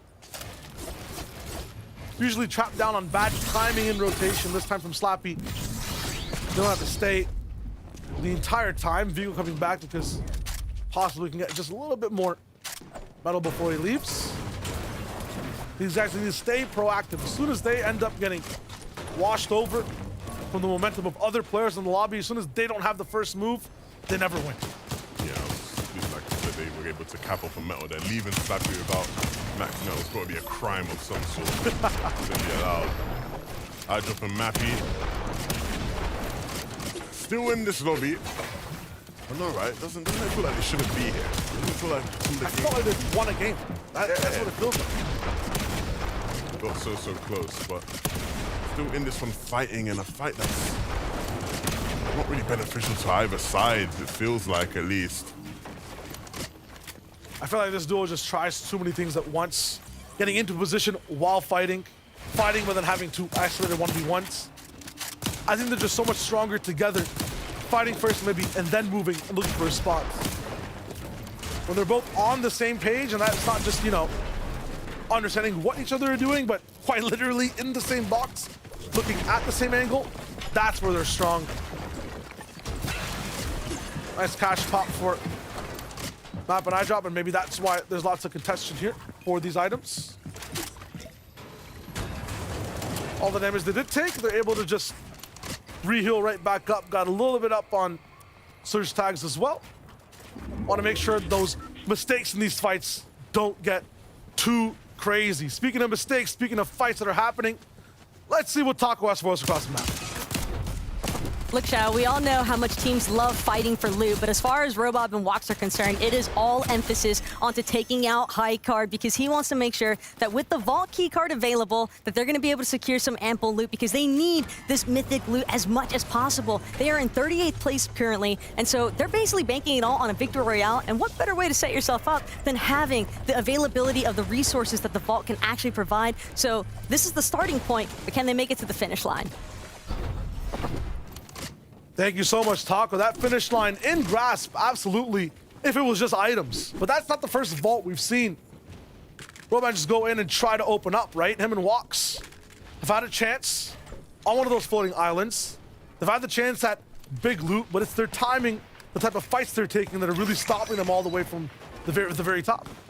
Yeah, and I think a very interesting angle as we head into these final two games, right, is that some of these teams, let's just be frank, top 5 is going to be out of reach. Yeah. If you're way down in 40-something, you ain't getting top 5. Let's just be real. You got to win a game. How do you win a game? How do you put yourself in a position to win a game? So many of the teams in the lobby are going to have to find that solution. They're going to have to find that answer. I think for a lot of teams, again, it might just go back to what we've seen typically this season. Can we play for heal off? Can we stack up heals? Play for heal off. Shmeki and Gabix, they're not as worried about that, right? They're sitting sort of in a comfortable spot in terms of potentially getting top 5. As long as they can make these last 2 games count, get some decent points out of them. No, but just as you said, winning a game so different now overall in this state of zones, and the heal off, you essentially have to win 2 overall. Yeah, of course. And I think we think of winning games and we think of, you know, making it count in the final moments. You see here, winning game starts with plays like this, right? These guys are wrapped around dead side. They were able to tank zone, but they were willing to tank zone at least to get to a position on the dead side of zone. Oh, no way! Oh, dear. Ryan had a plan. You saw him ramp up as soon as that island popped up, but everyone else was waiting and watching. This is not the first time we've seen people have a little bit of a counter to this island. In game 1, it was such a big factor for some of the teams around it to do so well. So many others now have kind of found ways to interrupt anyone that has the plan to quickly jump in. Moneymaker Fnatic, some of the most careful defensive players so far. Unfortunately, we'll have to completely have a new game plan here. So many flips in tow for Moneymaker, and they're going to be able to go back to the loot, hopefully, but let's find a reboot band that's safe. There's so many fights in between where he has to go. This is like watching a single-player campaign where you get to see everything in a cutscene first as to what's going down, and then your main character has to come back and fight through all that war. It's going to be tough for them to get back into this game. Yeah, but again, we're watching some teams struggling through their games, trying to figure out something. These guys sitting pretty at the racetrack, right where we were with them when we last left off. Nothing's really changed. The goal's still the same. Take shots at all the players in this mega city area as they start to rotate out into the safe zone. And there's a lot of them to make that rotation yet. Rick Ball and Pradaj here in Mega. Trying to find some White Hills. A medkit there will be nice for them as well. And a bunch of teams now start to flee this mega area. Oh dear, Bloomy. Is he gonna catch them out? Do they know he's there? I think they're suspicious. They're not just running into it. Finally are gonna go in and Bloomy will be waiting. But Bloomy is gonna be no match for their shotguns. A nice attempt to say the least from Bloom, but it's just not gonna happen for him here. Not this time. Clips on 45th. We're looking good at that. Game 1 kind of just fell off the radar after that. And yeah, 35th place team, we were talking about him, Levin. There's some teams that can't really go for that top 5. This seems to be like one of them. In this perspective, we're looking at just playing for the win. Yeah, it's got to be about shifting your focus. It's got to be about shifting your focus. Thinking about how to make it work, of course. Fingers crossed. You're going to pray for some favorable zone pools as well. That is always going to be a factor. Axforce and Vortexus, though, they don't want to rely on favorable zone pools. They need to make things happen themselves, be proactive, not reactive. Shmeki and Gabix nearby. Both these teams are going to have to rotate, and both of them keeping an eye on each other, just keeping tabs on what the other team is doing before they make their own decision. Making a mistake here is what costs both of these teams a lot of resources when it comes to later on in the game. But yeah, I don't think they're really looking forward to interrupt each other's games as much as just make sure that no one's doing anything too crazy. Meanwhile, on the other side of the map, lots of teams looking to be able to move in as well. Nine's back up. Looks like they went back towards his loot too. He found an all green loadout. Reduce, reuse, and recycle. Mad Miss might help towards the very end. Not going to be as impactful as Slurps or Splashes, which I guarantee he used to have and other people picked up. The trek to be able to get that reboot does interrupt where they were and how many shots they could take. Fnatic and Moneymaker now have to make that time back up in the form of damage. So far below. Loxton, Robab as well. Yeah, you got the vault. What does that mean? Well, big damage for Wox. Nice try, Moneymaker. My man looks broke. Fnatic too.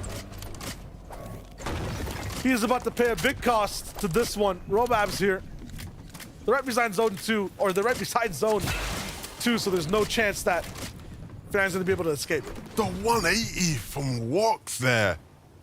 Oh my days, that shouldn't be. Oh gosh. The nation goes down as well. And Wox might be able to get that loot after he's popped his slurp. Yeah, gonna break through that wall. The loot's gonna be sitting right there. A med miss as well will be nice. Yeah, he picks it up. So once he eventually gets into zone, if he can, with how many eyes on them, he'll be able to get his HP back up. And that slurp pop is actually just gonna do wonders for him as well.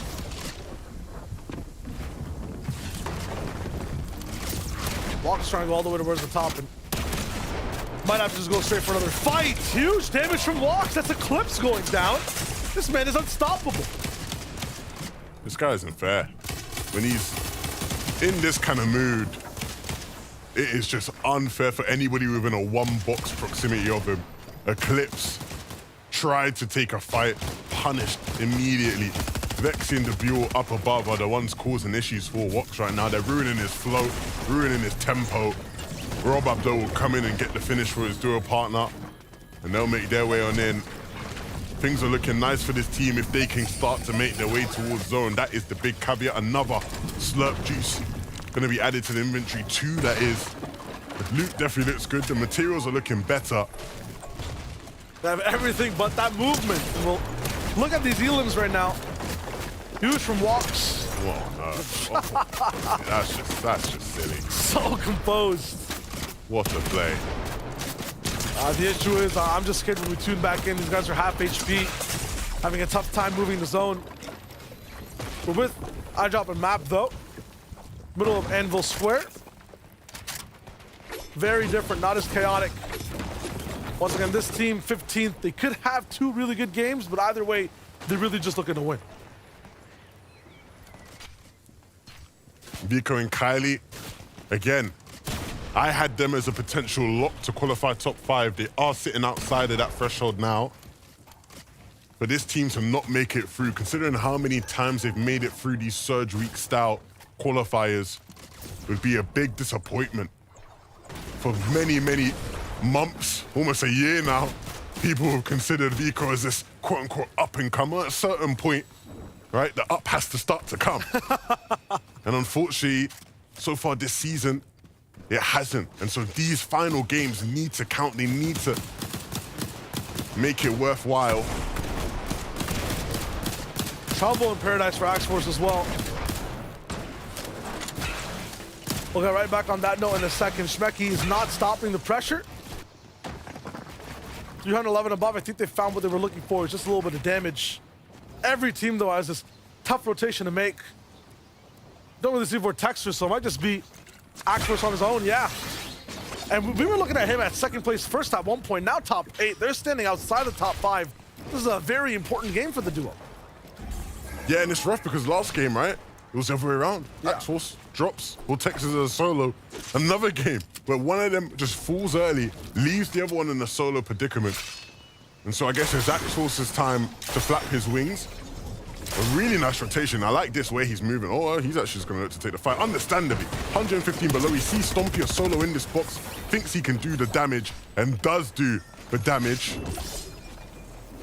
Putting himself above the threshold now, just barely, but still going to be able to make a way to zone. Swaps out the ODM gear for Kinetic Blade, and continuing to take fights. Oh, wow, okay, he's finding all the solos, which is very fortunate for him. But he has to make it count. No, the augment almost catches him out. He's good, though. He's good now. The issue is these solo fights are not going to be as isolated the closer you move in the zone. So Axe-Force, that'll be one of the last clean fights you get. Now it's up to you versus every duo on the field. Yeah, making space as well when he gets into zone, very much needed. Because it's a solo in this kind of zone where everyone is congested. You cannot afford to get caught out, has to hold off with the materials he has. And the metal's going to start to run out soon. He needs to hide behind this wall, use the heals available. But this game is still within reach for him to make something out of it. Tropex and Huddy as well. I mean, these guys have just completely flown under the radar. 4th place, and they're going to be the ones trying to hold out Axe-Force from getting into that top 5. Don't know how they've been this consistent, but once again, catching themselves right beside another zone. All they have to do is move. We get to tune in exactly and see how they do it. We've seen a little bit of what they do when they're on a high ground layer. This time, though, it's Kinetic Blades off the ground. Yeah, and you can see their path. This blade is so clean, so effortless, nobody looking at them. And they make their way into zone rather safely, or at least Tropex does. needs to regroup with Hutty. Bunch of people on the minimap turning from arrows into plus signs. Some issues in this rotation for this zone. Half of a mountain in the way. You have to be very precise as to where you land. Cosmo up top with Jay. I feel like they've been in the position of power before. This time they have to convert. If you're staying up here, you got to build a base that's really high. They have the mats for it, but will they be able to maintain all the way towards the very end of the game? A lot of that will be determined by this first move in zone, which pulls in their favor. They can start to think about ramping up to height and just controlling the lobby, pressuring those second height teams, pressuring anybody that looks like they could be a threat to their high ground. They see Metal, they start taking shots. They see Brick on second height, they start shooting. Toos, Pootrick. It might not necessarily be a team that's going to push for height instantly, but you know they'll always keep their eye on it. If they spot weakness, they'll take it. And currently waiting for this team to rotate. They know Relvis and Raxi have to go. And maybe looking away at the wrong time, they just started to rotate, just started to move. Oh no! Timing it perfectly. Pootrick and Toos get the shots they need to put them above. And they know that one still is there. They're going to look to try to close it out, and they will. Raxi falls in the hands of Toos. Heading that's all the way towards the front side and actually has Paco alive to play with inside this zone. Axe versus the solo still rocking through. Has made it from 8th to 7th. Is trying to find a way. The solo clutch into the top 5. Axe Force, very desperate to make this game count for the duo. The games are running out. Has to be a play made down below on Surge. So he has to start thinking about that. That's been something he's done already, and he's answered the call. Artur and Combat right ahead of him in 6th place. 300 damage above and so many materials. This could be a top 5 finish just inside this game. Vico and Kylie managed to just creep by the top 10. They're moving around the right side as well, keeping the zone behind their back. Genius in terms of relieving a lot of stress and eyes from their rotations. For Axe Force though now, Surge is hitting. He's looking for some shots. It's on the Artur. The duo right in front of him, but it's not enough. 116 below, 92 now. He has to mini up. This is his last chance to keep moving in. It's such a shame. No. You know he knows what he's doing, but he just doesn't have what it needs to be able to actually play the way he wants, play with the freedom he wants. He needs his teammate alive. He needs more materials. He needs to be above Surge. Kylie, Vico. Right now, it's up to Kylie to potentially save their season, make their season, and continue to stay alive at this point. Because if he doesn't have a big game here, it's just going to make that last game oh so more difficult. Cosmo still up above on height. Jay finally regrouping with him, but there's still so much action down below. Players jumping their way in through boxes. Eyedrop and Matt, they're not up on height, but they are here clearing out these mid-ground layers. It's a pseudo bounce back, kind of really against the side of so many old builds. So a lot of teams who were ahead, just like Eyedrop, turn around and go instantly crazy for box fights. Crazy for Eyedrop, no builds. Just one, a single ramp maybe in a box, and it's for protection. Phases in but finds nothing. Down below, a few more shots. Cade, 122 to the face. Matt finds his way right beside him. I'm surprised he doesn't run in there and just really try to go for it. Wanted to pick up the match though. It's a difference in composure. They're looking to just make sure they stay side by side. They're the best when they look the same way. 2 pumps instead of 1. 400 HP instead of just a little. And now Leader is lost in the builds down below. Jake and Cosmo up top are looking so good. Out of resources, out of time. Unfortunately, Matt and Eyedrop fall. Look who it is though, still alive in this game. Rox and Robab. We know the kind of shots they were hitting earlier. Will they collide with Hen and Paco? Both teams on similar layers. Desi though, he's gonna get cleaned up by Wox. This guy's been an animal in this game and he's looking for more. Has to pop that slurp. Has to make sure he doesn't overheat inside all these builds though. Combat, Artur still popping. Looking for their next targets to take. Down below is Hen, able to escape.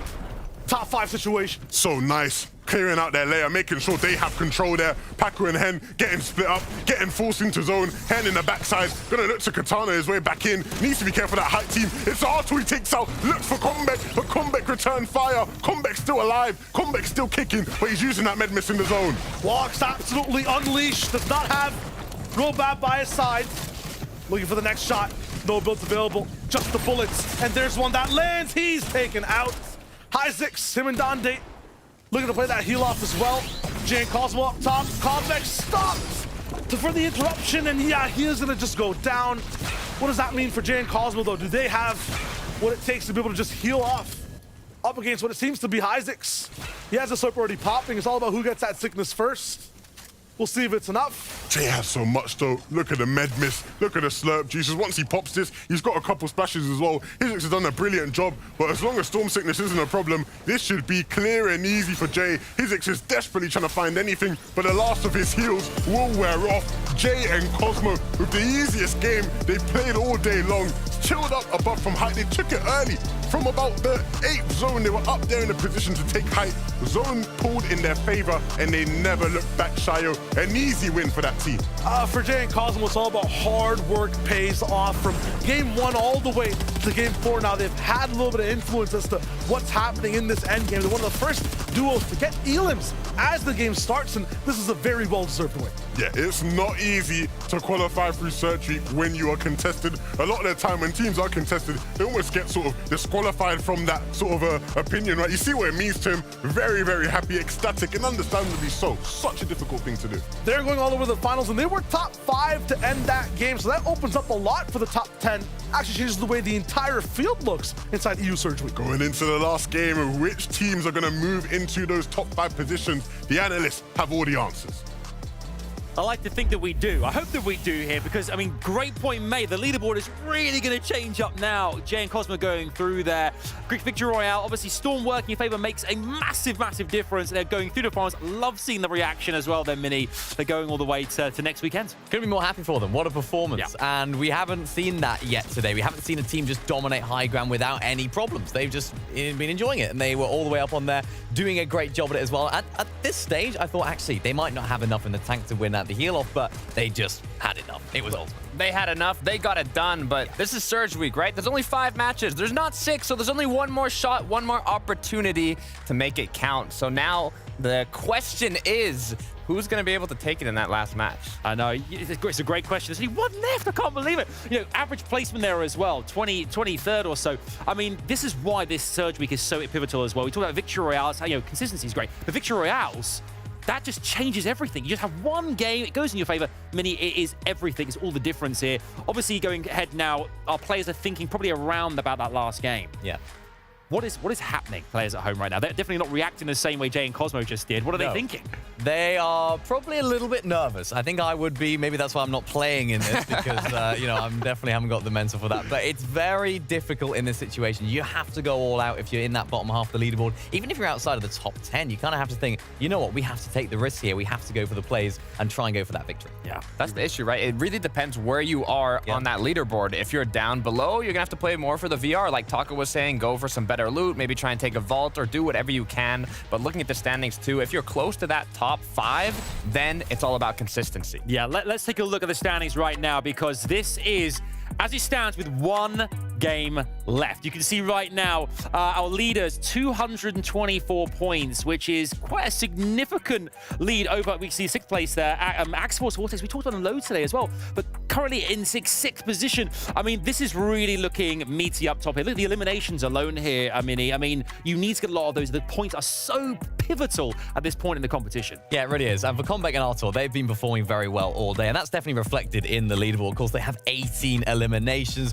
fragging out where it matters most, but also being consistent in the placements where it matters most as well. And I've been really impressed with that. They've been able to kind of balance both playstyles. Yeah, I mean, with the amount of points they have now in that #1 spot, you know, they're feeling happy, they're feeling confident, but looking at a duo like Axforce and Vortexers that we saw them 1 spot away from the top 5, you know that the pressure is on for that duo.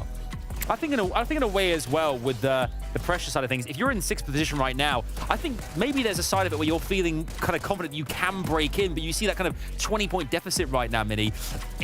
Some players, I guess, will be galvanized by it, others will kind of fall at the wayside, but yeah, it's going to be really exciting to see how this experience, I think, affects things massively here as well. Yeah, definitely. I mean, for Artor and Comeback, these guys are just enjoying themselves all the way up on the top of the leaderboard. They couldn't be more happy. I think it was a 3rd place finish for them right there, so Artor just picking up refreshes as well, and they didn't quite have what it took just there at the end. It was difficult for them. Yeah, I mean, Tusum Putrick as well, a team we talked about already, managing to maintain that 2nd spot right now on the leaderboard. And again, another team that has been, you know, consistent today as well in play style. You know, they've managed to kind of work together cohesively as a team, and that's really important in this Surge Week kind of guess break down as well. Right, chemistry, synergy, it's key. And Putrick Tus have been showing exactly how to do it correctly, making use of rotations with the kinetic blade, making use of players, opponents rotating in to get tags, to get that damage, and even those refreshes to set them up for the late game. And you can see how close together they're playing and how effective it really is. Yeah, I mean, their positioning right now is absolutely perfect. We saw them there just a little bit down below on the Storm Surge, but they just positioned themselves just ahead of one of those teams that had to rotate.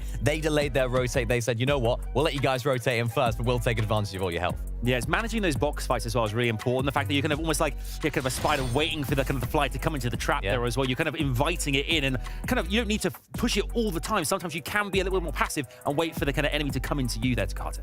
Yeah, it really depends on the situation, but patience is really key. And looking at the third place duo, Tropex and Trash, with 178 points, you know, they're feeling comfortable, they're feeling happy, but not as much as Ardor in the first place spot. They have to do a decent game here, and you can see they also are playing together well. But when you lose a duo partner and you're all left out as a solo, the pressure is on, the nerves increase, and the nerves are going to be at an all-time high, seeing that there's just one more shot. They have to make it to endgame as a duo in this next game if they want a chance at staying in that top 5, because I think it was about 18 points difference between them and 5th place. So they are very, very close to being dropped out if they're not careful. If this game isn't good, I mean, what is it, 146, 178? It's not guaranteed yet, so they need a solid performance. They certainly do. I mean, teams like Hen and Paco, as we talked about, who haven't managed to quite break in the points-wise right now as well. It's go for broke time. It's the final game of this. I mean, do you think that's the kind of mentality now? It's like, we just have to go for the victory royale. We cannot mess around now. Yeah, they have to. I mean, that last game was really good from them. It was probably their best game of the day, but it's too little too late. They can't play for consistency anymore. Hen, you have to go for that win. They have to take those early fights, get Storm Surge sorted early. If they do, they could be on for a winner. That's the issue, because you have to make more risky plays. When you're put into that position where you need the victory royale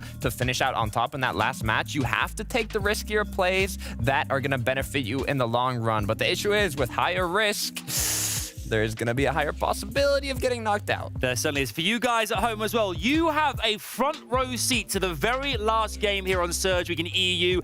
Everything to play for. There are 6 places left. One's going through Victory Royale. The other 5, it's all about the points. Who will be consistent? Let's find out. Let's head over to Shio and to Levin for game number 5.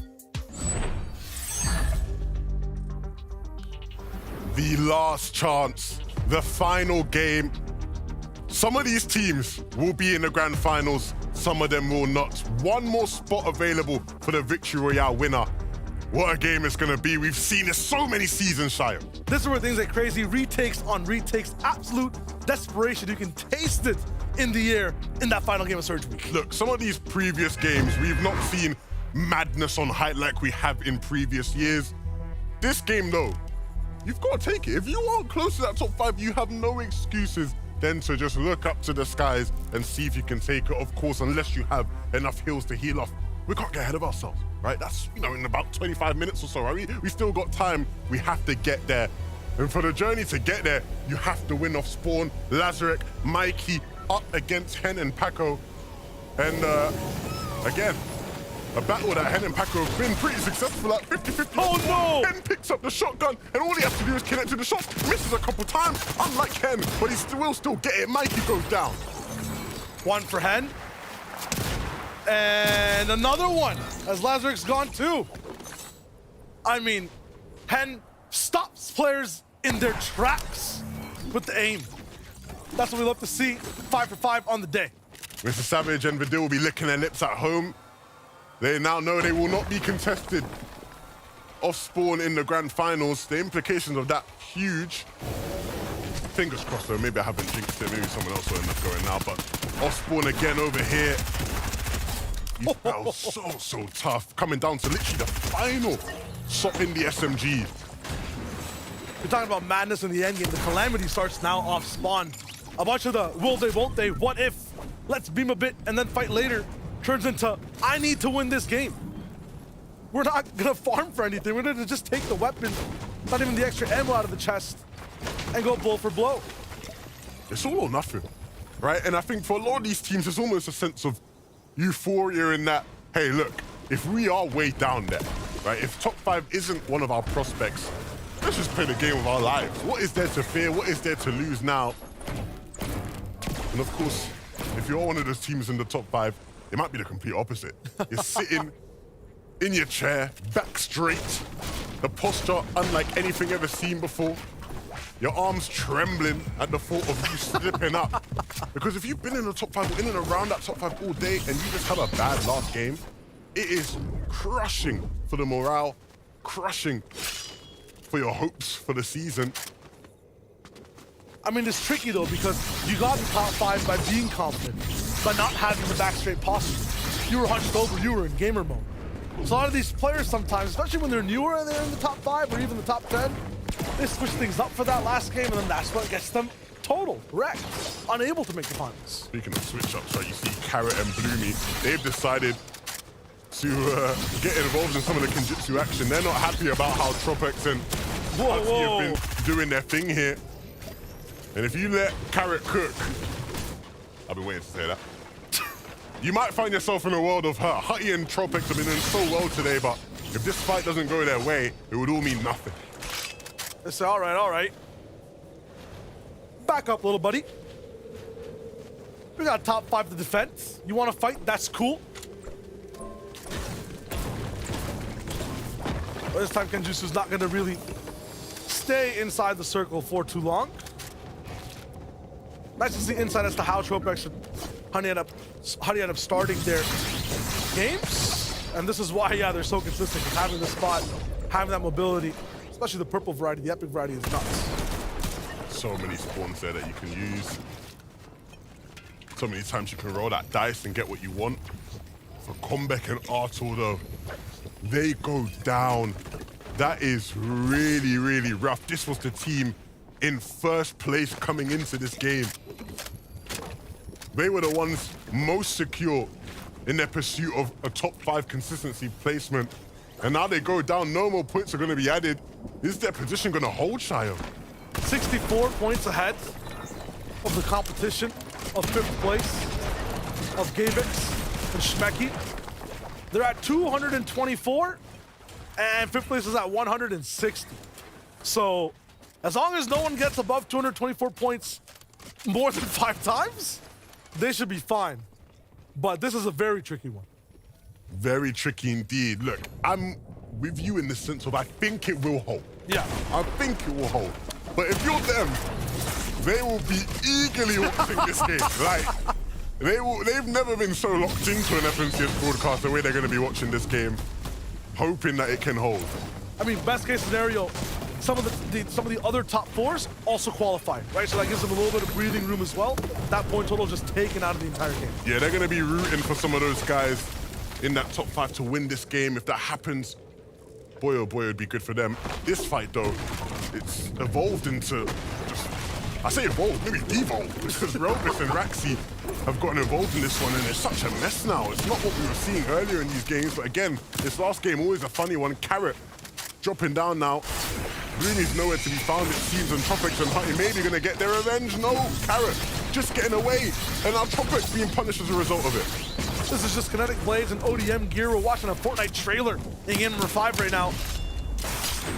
Not a single shot from either team really pushed through. Yeah, Hutty down. This is going to be so bad for the duo, but we've seen them come back from these positions even later on in the game, so not going to be the worst of scenarios. Tropex really just looking for this elimination, and yeah, once again, Carrot, cooked, broiled, have it your way. It is what it is for the duo. All it is now is Tropex trying to get reality back into his grasp, trying to get his duo back alive. I'm sad. I'm a big Looney fan, so seeing them go out, that hurts me. But what hurts to see is this. Oh my No way. I thought it'd be full kinetic. Elvis gave him a little bit of respect. Even then, it's so hard. Like, have you tried to like kinetic blade fight someone and whip out your shotgun? There's always like that delay where you're like, okay, it's over for me. Still though, Elvis stays composed, stays calm, and hits the shot. But the silver lining, right, if you are Hutty and Tropex, is that they're not both out of the game, right? Hutty's down, but Tropex is still alive. He can still be rebooted. Again, they're in the top 3. They need to have a good game. They're not as safe as the likes of Comeback and Artur. Thing is, though, game to game, they're very rich and secure. They travel across that bridge and get a lot of their metal. They're able to keep pushing forward and play their game. Have to be stuck on a reboot for Huddy now. That's gonna be tough. Yes, you get to have your duo alive, but when are you actually playing the game? Especially because of how far the zone's going, right? We're moving up towards the north. Every single second counts. The timing is not there for them. That's really gonna hurt their game. Yeah, first time we've seen Mega City have to move this early. These guys had good real estate the entire time. The prices were going up. They were looking really good to just stay in this POI. Saw Grolls end up coming in late and just taking out team after team. But that will not be the case. First time we're seeing really an EU competition go this far north this fast. Grouping Cades. Many had as an outside shot to qualify. And they're gonna really have to do it from way on the outside to make it happen. Another team many people had as a lock, Vico and Kylie, haven't quite been able to get the job done, been slipping away at times. But Taco, tell us what has been going on with this team in this game. Well, even leading up to their current circumstances, Vico and Kylie feel a lot like the calm before the storm. Just trying to prioritize making sure that they are able to close in on having nice surge tag damage. That way they can capitalize on just focusing solely on their rotations, because this is a team, they are on the cusp right now, Levin. They are currently in 6th place, tied with Axeforce and Vortexers. They need to break into that top 5 for consistency. It's all or nothing. All or nothing indeed. Thank you so much, Taco, for that insight. And yeah, calm before the storm, I think, is a perfect way to describe it. I could also say like a V8 engine we're waiting to hopefully not overheat. These guys have torque, they have power that goes deep into the end game. The issue, Levin, is that they just stay online sometimes for so long. They end up making these few mistakes in zone 10-11 that costs one teammate their life. Suddenly, Vico Kylie, who we saw 30 seconds ago on a POV, who had max mats, who had position, are one teammate less and in an absolute shambles position. So they need to hold on to in this end game is control. The checklist is to stay the same. Looks like it is so far. They need to keep that calm and never see the storm. It's never a guarantee in Fortnite though. Always gonna be variables that they can't quite control. And they've struggled to control already today, right? That's why they're not sitting comfortably in the top 5. They are just on the outside. Came into this game tied on points with Axels and Vortexers. I mean, we could talk about what are things that you can do to solidify your spot, to be able to convert all the way towards the end. For some of the winners we've seen so far, right? It's when you get that bounce back, when you're in a position, get ready to win, get ready to have control, build up sky high, do it Jay, Cosmo style, right? In other words, even if you're like, in a clutch position like Jerk, know when to actually shoot your gun. I feel like every duel here just tries to do too much when they're able to. Option A, B, C, and D, lose scope of that win. Lucian Steno, this rotation, uninterrupted. Moving towards the right side, making it look absolutely dead, but as soon as they get the circle, a few duels will be in their way. The ODM gear will need a little bit of a recharge. Yeah, the problem is, right, a couple seasons ago, that rotation, cash money. This season, though, they make that rotation thinking they're going to end up on dead side. So much congestion there. They're going to have to either force their way through, which, again, is going to be risky, have to commit a couple shields, some materials. Or they're just going to have to sit there in that congestion and you almost start to think, was it really worth it? That congestion can disperse very fast. A lot of people on the right side, that dead side right now, where it is populated, are coming through from the south. 10 drops of kinetic blades available. Very fast to just rotate away, but it will be tough to keep moving through. Destiny and Coin. I mean, this has to be the game. We're used to seeing these guys in finals, or at least have a top 5 say in Surge Week. It's been difficult for them to hold on to that so far.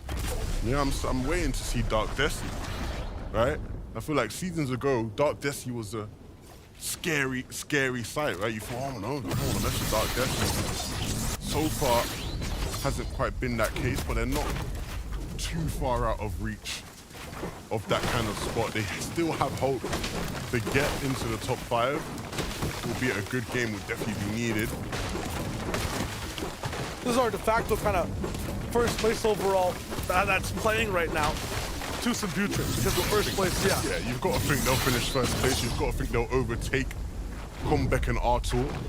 These guys are about 40 or so points behind them, but Very, very doable for a team that's been rather consistent today. We talk about consistency. This is where we've consistently seen teams make mistakes. I understand you need that firepower. You want the position to really turn this game into a dub. These rifting islands, I mean, it's tough. We've seen 5 teams trying to box fight for control. We've seen people prepped up, ready to jump right in the first millisecond this island spawns in, get absolutely just clustered down. It's tough. This is such an interesting zone for it to spawn in as well, because where it is, it's so central in the map right now. So many different players in this area that, again, you can expect it to be contested the way it is. 3 or 4 teams all just gonna have their eyes on it. And it's sort of just a dice roll of who actually is gonna come out with it successfully. I just avoid it like the plague. This is a trap. Elimination trap indeed for a bunch of these teams. Inglorious Baller will try to jump in and get his piece of the pie. Him and Alex Cod have been no strangers to finding room up top towards the sky. It's Rayed who goes down. It's up to User to try to save this one out. It's been Baller by himself doing all this too. Alex Cod right there now. And they steal big loot to be able to use. That's really tough, and really tough on User as well. Not a player we necessarily associate with, you know, incredible mechanical prowess who's gonna roll in and just get 4-1 pumps. Like, that's not his game. And so this position he's been put in is gonna be so difficult to traverse. Ball of the Odium here as well is gonna be able to just rotate whenever he wants to. Ryzen and Ju, I think, were the ones that split up User and Rayed as they jumped into these builds second. Now they're caught between both that higher ground team and the lower solo player User underneath their build, so their defensive hold is going to be a little bit stretched thin. Have to leave soon, though. Look at everyone else just watching this island, waiting for the rotations. It's not going to be completely in zone for now. I guarantee these teams will be able to milk this island out for whatever it has left. A few more jumping in, looking to just stay at the edge of it when they can. Now there's 4 teams on this island. 3 too many. 3 too many. Raisin and Ju are still in this one somewhat. Raisin doesn't actually have a shotgun to work with. It's not often you see that. I wonder what this means for Surge for a bunch of the teams that are already in Surge. They expect about 6 or 7 duos to be populating a little bit of the central side, the central right side of where the zone is. They're not showing up. Because of this island, the entire game plan for all sides of the map is going to change.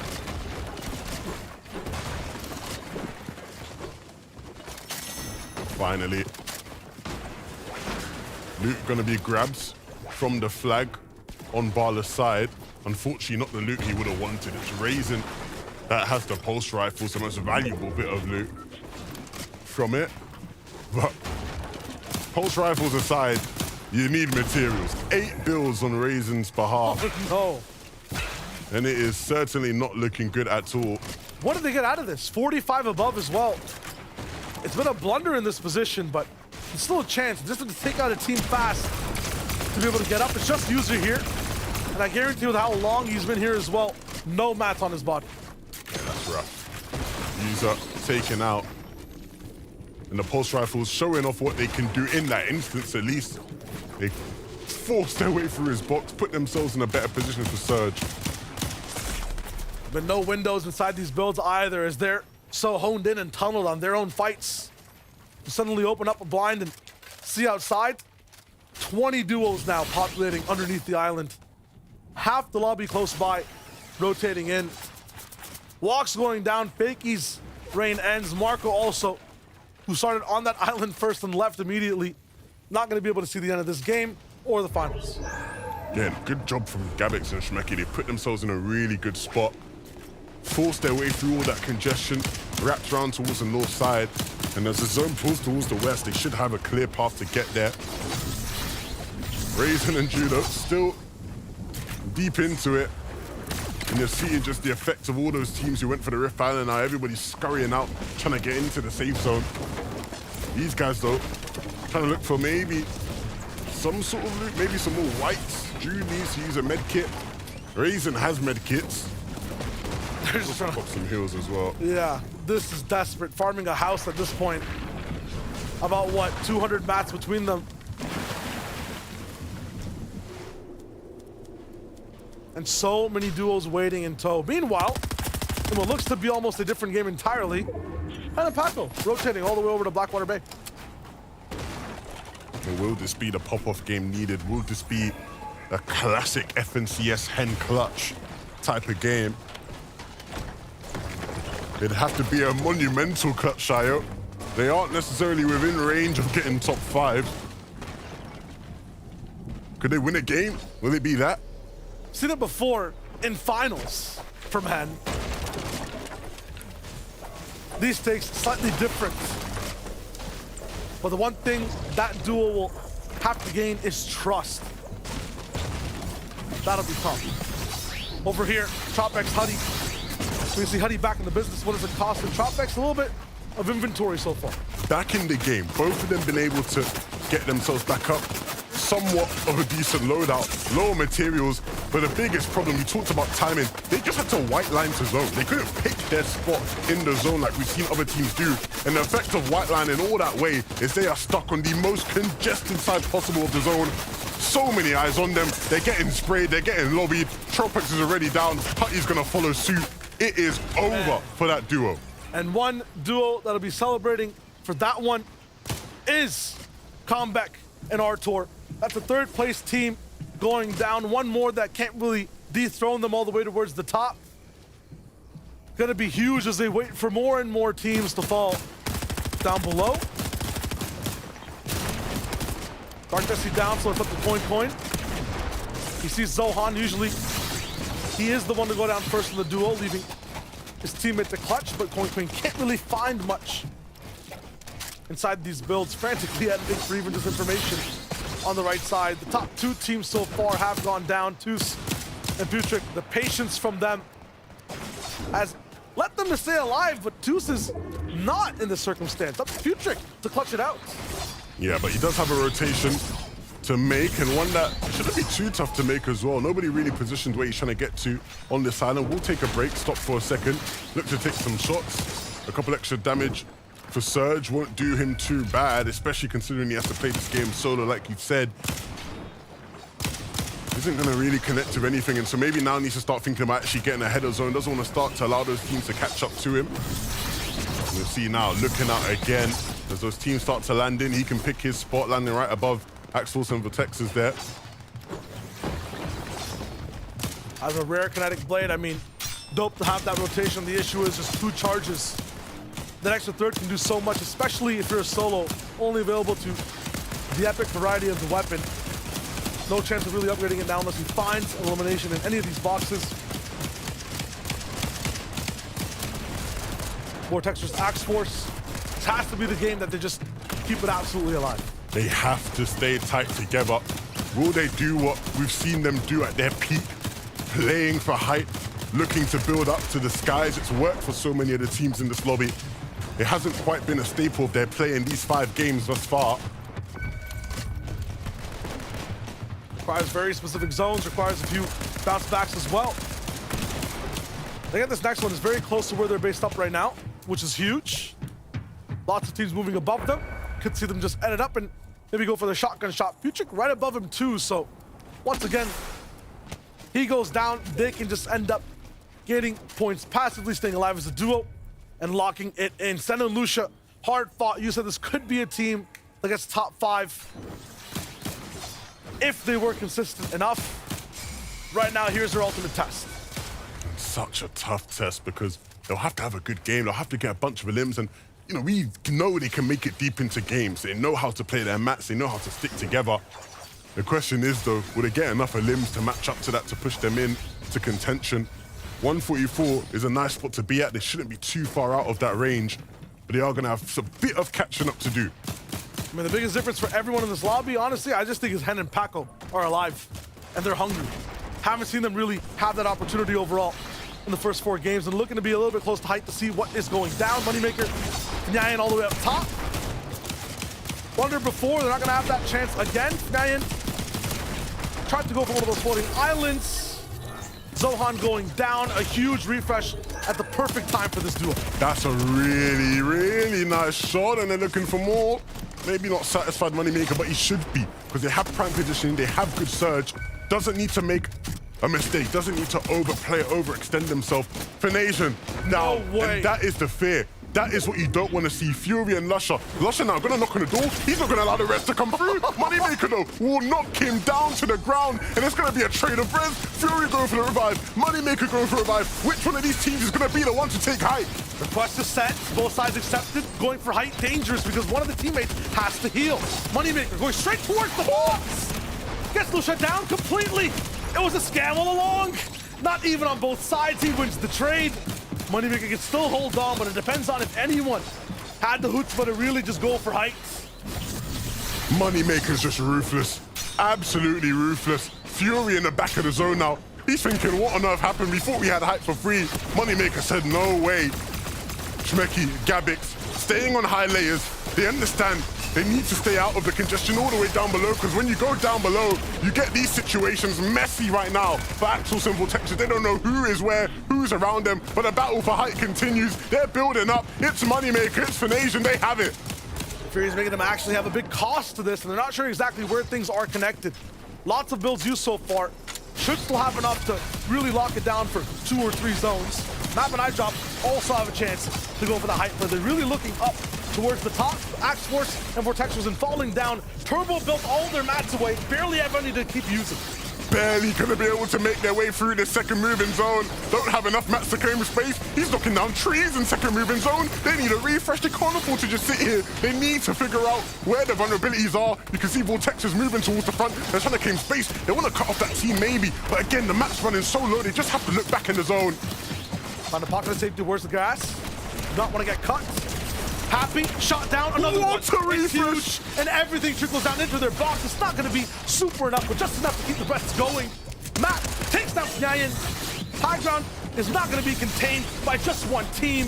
Blocked off on another jump bot.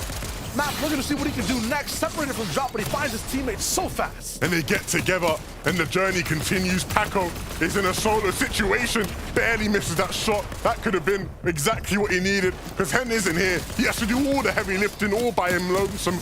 And running low on Mats, it's gonna have to be a drop-down angle at some point, you've got to think. Matt, though, still in the battle for height. They want it. iDrop, though, needs to stay alive, because right now, Matt is katanaing his way back up, chopping height, though, and they know they want to play for it. They chop height successfully, and now they have it for themselves. But even more kinetic base plays coming through. They're connecting with the shots. It's iDrop and Matt. They have height, finally. Stabilized. Axe Force also gone down towards the bottom side of the map. Kylie, 10 HP, no builds, no chance, and not a shot in sight. He dodges. How is this even possible that he's alive? Find something here. 176 points. Is it going to be enough? 178 to hold into the top 5. Paco, though, he's going to try and do his best in this end game to try and catch up. So many more limbs would be needed, but it's not impossible for Paco. 5 limbs thus far. Can he hit a couple more? Enough Maps to stay alive. Maps knocking on the door. Will he answer? Will he run away? He's looking to drop down. Map, he has low mats. He now needs to drop down his own look to take the fight. Everyone needs to be proactive and make something happen. So many duels down below. Up top, a big chomp as iDrop might fall down. Matt goes up as well, but he might inadvertently just take everyone completely down. Straight from the skies, finds one big shot. Gabix down, no chance for res. Rick Bohr gets the trade. He tried to take height, and it wasn't really possible, but drops down and deals even more damage potentially. 190 for Paco, with so many points there, finally falls. Did he do enough? Did he and Hen make it? Steno now, trying to make a cut for himself. 198 points, a final finish. It's Steno gets taken down by iDrop. So many teams who desperately needed points in that last game to secure top 5. All there, I don't even know who to get. Maximum shakeup in that 5th game. So many leaders dropping early, and everyone who had a chance in that top 5 getting so many eliminations back to back to back. I haven't seen that many solos in a Surge week in so long. Anything could be possible. Not just so many solos, but so many solos popping off, Shayo. It seemed like nobody wanted to let this season slip through their fingers. But the unfortunate thing is that for somebody, it quite literally just has. With all the heroics towards the end there, you've got to think, was iDrop and Mappies win. Enough to really propel their way in through. 180 points. It looks low compared to what we saw some of those other teams get, but the victory royale will send them through. That's the important thing for that duo. We thought they'd do it, doing it on high ground, just like you expect iDrop to. But again, the points for the other teams. Oh my goodness. Look. If you were in that 190 range, there's hope. Absolute hope, right? And also, in terms of our tours, all the way at 220, what we're looking at there, you know, just going down early in the entire game, maybe only playing 4 games, making it to the finals. For this team, though, we told iDrop Map they just need to play together, be on the same page. They wrote the whole book with that one. It looked easy at times and it looked difficult at others. There were so many different teams that tried to take it, but they secured it in the final game. Easy as you do, iDrop Mappy. They will be in the finals, but who will be the other 5 teams joining them? We don't know quite yet, but we have 3 big analysts to send it all through. Massive shout out as well to Show and Never bring us all the hype there as well. At Game 5, you can't ask for better here on Surge Week. It just keeps turning over again and again and again. iDrop's duo goes through, Map as well. They go through to the next round. Victory Royale, absolutely incredible scenes there, getting that high ground. And it was everything they needed. Takate, fantastic stuff. Look, the one thing I do know is that iDrop and Map got the VR and are going to be going to finals. But what I don't know is what happened to the other duos. But looking how they played it out, that chop for high ground was crucial. Getting that elevated position in those last moving zones is literally what granted them that victory royale. Yeah, they didn't have a crazy amount of builds either going for it. They had enough, and they took height at the perfect moment. Absolutely textbook stuff from them. Think back to the first game. How do we start? Juriki won. His ex-teammate, iDrop, was looking on. Quite sad, you know, like looking out of a window in the rain, you know, quite a sad note for him. But iDrop, right there at the end, said, you know what, I'm going to join Juriki, my ex-teammate in Grands, and he'll be having a good time, I'm sure. Look, yeah, certainly. The rain finished up, and it was a bright ending. It started off a little sad, but it ended bright and happy. So that's what you like to see, right? Hey, we're all beaming. We're all bright and happy because it was just great to watch the way this competition's unfolded today. And we are set up for a brilliant grand finals as well here. Let's take a look here. We've got some stats on the screen. And, I mean, we can get very excited about the likes of iDrop, who is a consistent player. We've seen him time and time again. And Takata, look at this right now. Some stats on the screen here. Qualifiers for grand finals. Massive for their duo. Yeah, I mean, 2 historical FNCS victory royales, almost 200 FNCS eliminations. iDrop is a veteran, and he is going to show what he's capable of in the grand finals. And you can see that in the best places in FNCS. Of course, we see the trio FNCS, of course, popping off back in the day. Now he's finally got a chance to show what he's worth in the duo competition. I'm excited for this team. I'm going to look out for them in grand finals, see if they can replicate the success from Game 5 into grand finals. The momentum's going to be good, though, Adam. Yeah, I mean, imagine being the last team to qualify a victory royale via Surge. It must be absolutely electric right now.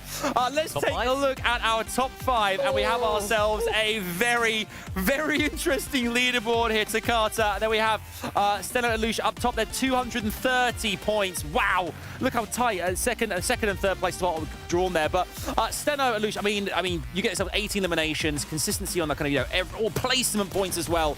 That the combination of the two gets them through top of the leaderboard, and it is massive going through the grand finals next week. Look, it was too close for comfort, but Steno and Lucia, they are the ones that are feeling happy today. They played consistent. It paid off. But now they have to continue that momentum into grand finals, because consistency, when there's more than just 1 day of tournament, more than just 5 matches, 12 matches, 2 days, it's when you want to make it happen. Yeah, they impressed me there, particularly Steno right there at the end, just clutching up the final few points as he could. But let's take a look at our top 5 all through from consistency. I mean, Two's put trick, good day from them as well, just squeezing in by, I think it was 2 points we saw there on the leaderboards. They're really tight, but they made it happen. Such fun. Like, we saw there as well, like some teams towards the end of the end game there we saw as well. Head and Paco, we mentioned them earlier on today. I mean, Paco managed to clutch up, get quite far into with not enough points, though can't get quite into the top 5. But you're right, Tusa and Puget there we talked about quite a lot there. Lamar and Pachalva as well, and 190 points. But look at that, first and third place, 6 points separate first and third. That's how tight this competition, how desperate these players are to make it into grands. And not only that, the 5th place to 6th place was only a 2-point difference. Yeah. I mean, it was insane. You were talking about the names that almost made it. Hen, Paco, Kylie, Vico were incredibly close, but Tus and Putrick are the ones that got that last placement, that 5th place spot, which was the last consistency qualifier to the grand final. So, you know, they're feeling happy. Yeah, you know, I mean, Hen, we talked about him. I think they ended on 1-8-4, so that's 4 points off the top 5, which in this current format is 1 elimination off, which is the difference in this in these type of events. It all makes the difference, Adam, and it's been great to watch them. It's brutal. Yeah. It is brutal. But however, we do have our 50 duos going through to next week, which is really exciting to see. We'll talk about those in a second. First things first, let's go back through the Victory Royales that happened earlier on today. Head over to Shayo and Levin. Break it down for us, fellas. Thank you so much, Adam. I mean, looking at that top 5 inconsistency, it's like appreciating a smoldering fire. I want to go back to the flashy fireworks that were the VRs. I mean, the first one, Jerky, Levin. It was nuts to see this man sneak by undetected invisibility cloak or something, winning a game. I've not been able to say this for a while, but it was Jura King in full force in game 1. Again, we didn't really expect them to do it. It was sort of from out of nowhere. It was heal off. He ran into zone with a slurp juice a bit too early, we thought. But he was able to find the med missile was enough to keep him going, and they secured a spot. Yeah, Storm Slickness on some sides, some crazy pressure on the others. This man stayed healthy past that. Clement and Floki, you can't have a finals without them, it feels like, throughout the history of the EU FNCS, and they took the game by storm. Yeah, staples of the region. Of course, Clement for such a long time sort of held the record for most finals appearances, and now in this game, showing us why he is a player that is so revered in the region. This finish is just so clinical, so clutch, and again, French Fortnite, you know, maybe an uprise for them going into the final. Absolutely. Game 3 is where things started to switch up a little bit. We got to see a little bit of the classic FNCS powerhouses come in. Bevies, Pablo Wingu. It's just, you know, another EU game. A chance for redemption, a team that hasn't quite had the season they would have wanted to have. Major 1 was the height, Major 2 hasn't quite been that. This win would be a very, very high point for them, and of course, a chance to play the final as well. Yeah, they could really change their story, their legacy. Game 4, Jay and Cosmo, I think this is kind of the fighting force, devoting your heart, so forth, inside Surge Week. They played so well and just improved game after game after game, early, mid, and then 100% in game 4 late. Yes, it's not often we get to see a team sort of hold height from even before first move in zone, and then just continue to hold it. Nobody topped them out. They built so high up, and they win the game as a result of it. Love to see it. iDrop and Map, we saw them in the first game, almost take it back. It took it all the way to game 5. I like that, though, because the way they won Levin, true Surge Week victory. Yeah, of course, you expect teams to come out and win games from height. iDrop at the very, very end. Oh, my goodness, I'm sure he was, you know, shaking towards the end. It's not been the best season for iDrop. He's had his ups and downs personally. I've spoken to him at times. He's been feeling down. To see him get a spot in the grand finals, he'll be on top of the world. Big shout out to him. Hey, this is an up. This is a big up. I mean, that's the 5 VRs. So much more, though. Analysts, what we got? We've got something real special, and thank you guys for breaking this down for us. Something very amazing, considering that earlier on today we did have the Jura King going all the way. Thank you, Levin, for that one. And Jura King joins us right now here on screen. Jura King, dude, congratulations going through the grand finals. I mean, if there's any way to do it, it's winning the first game of the day. You did it. I mean, you must be feeling top of the world right now. Yeah, it's amazing. I mean, the feeling is just crazy. Winning the first game. Crazy. Busy coaching us. That's actually crazy. He's so smart. He's another level. It's great to see. Now, of course, you've been grinding all season. You finally won yourself a Reboot Round style game. It's great to see, and I'm super happy for you. But what are you going to be working on going to grand finals? What's the strats looking like?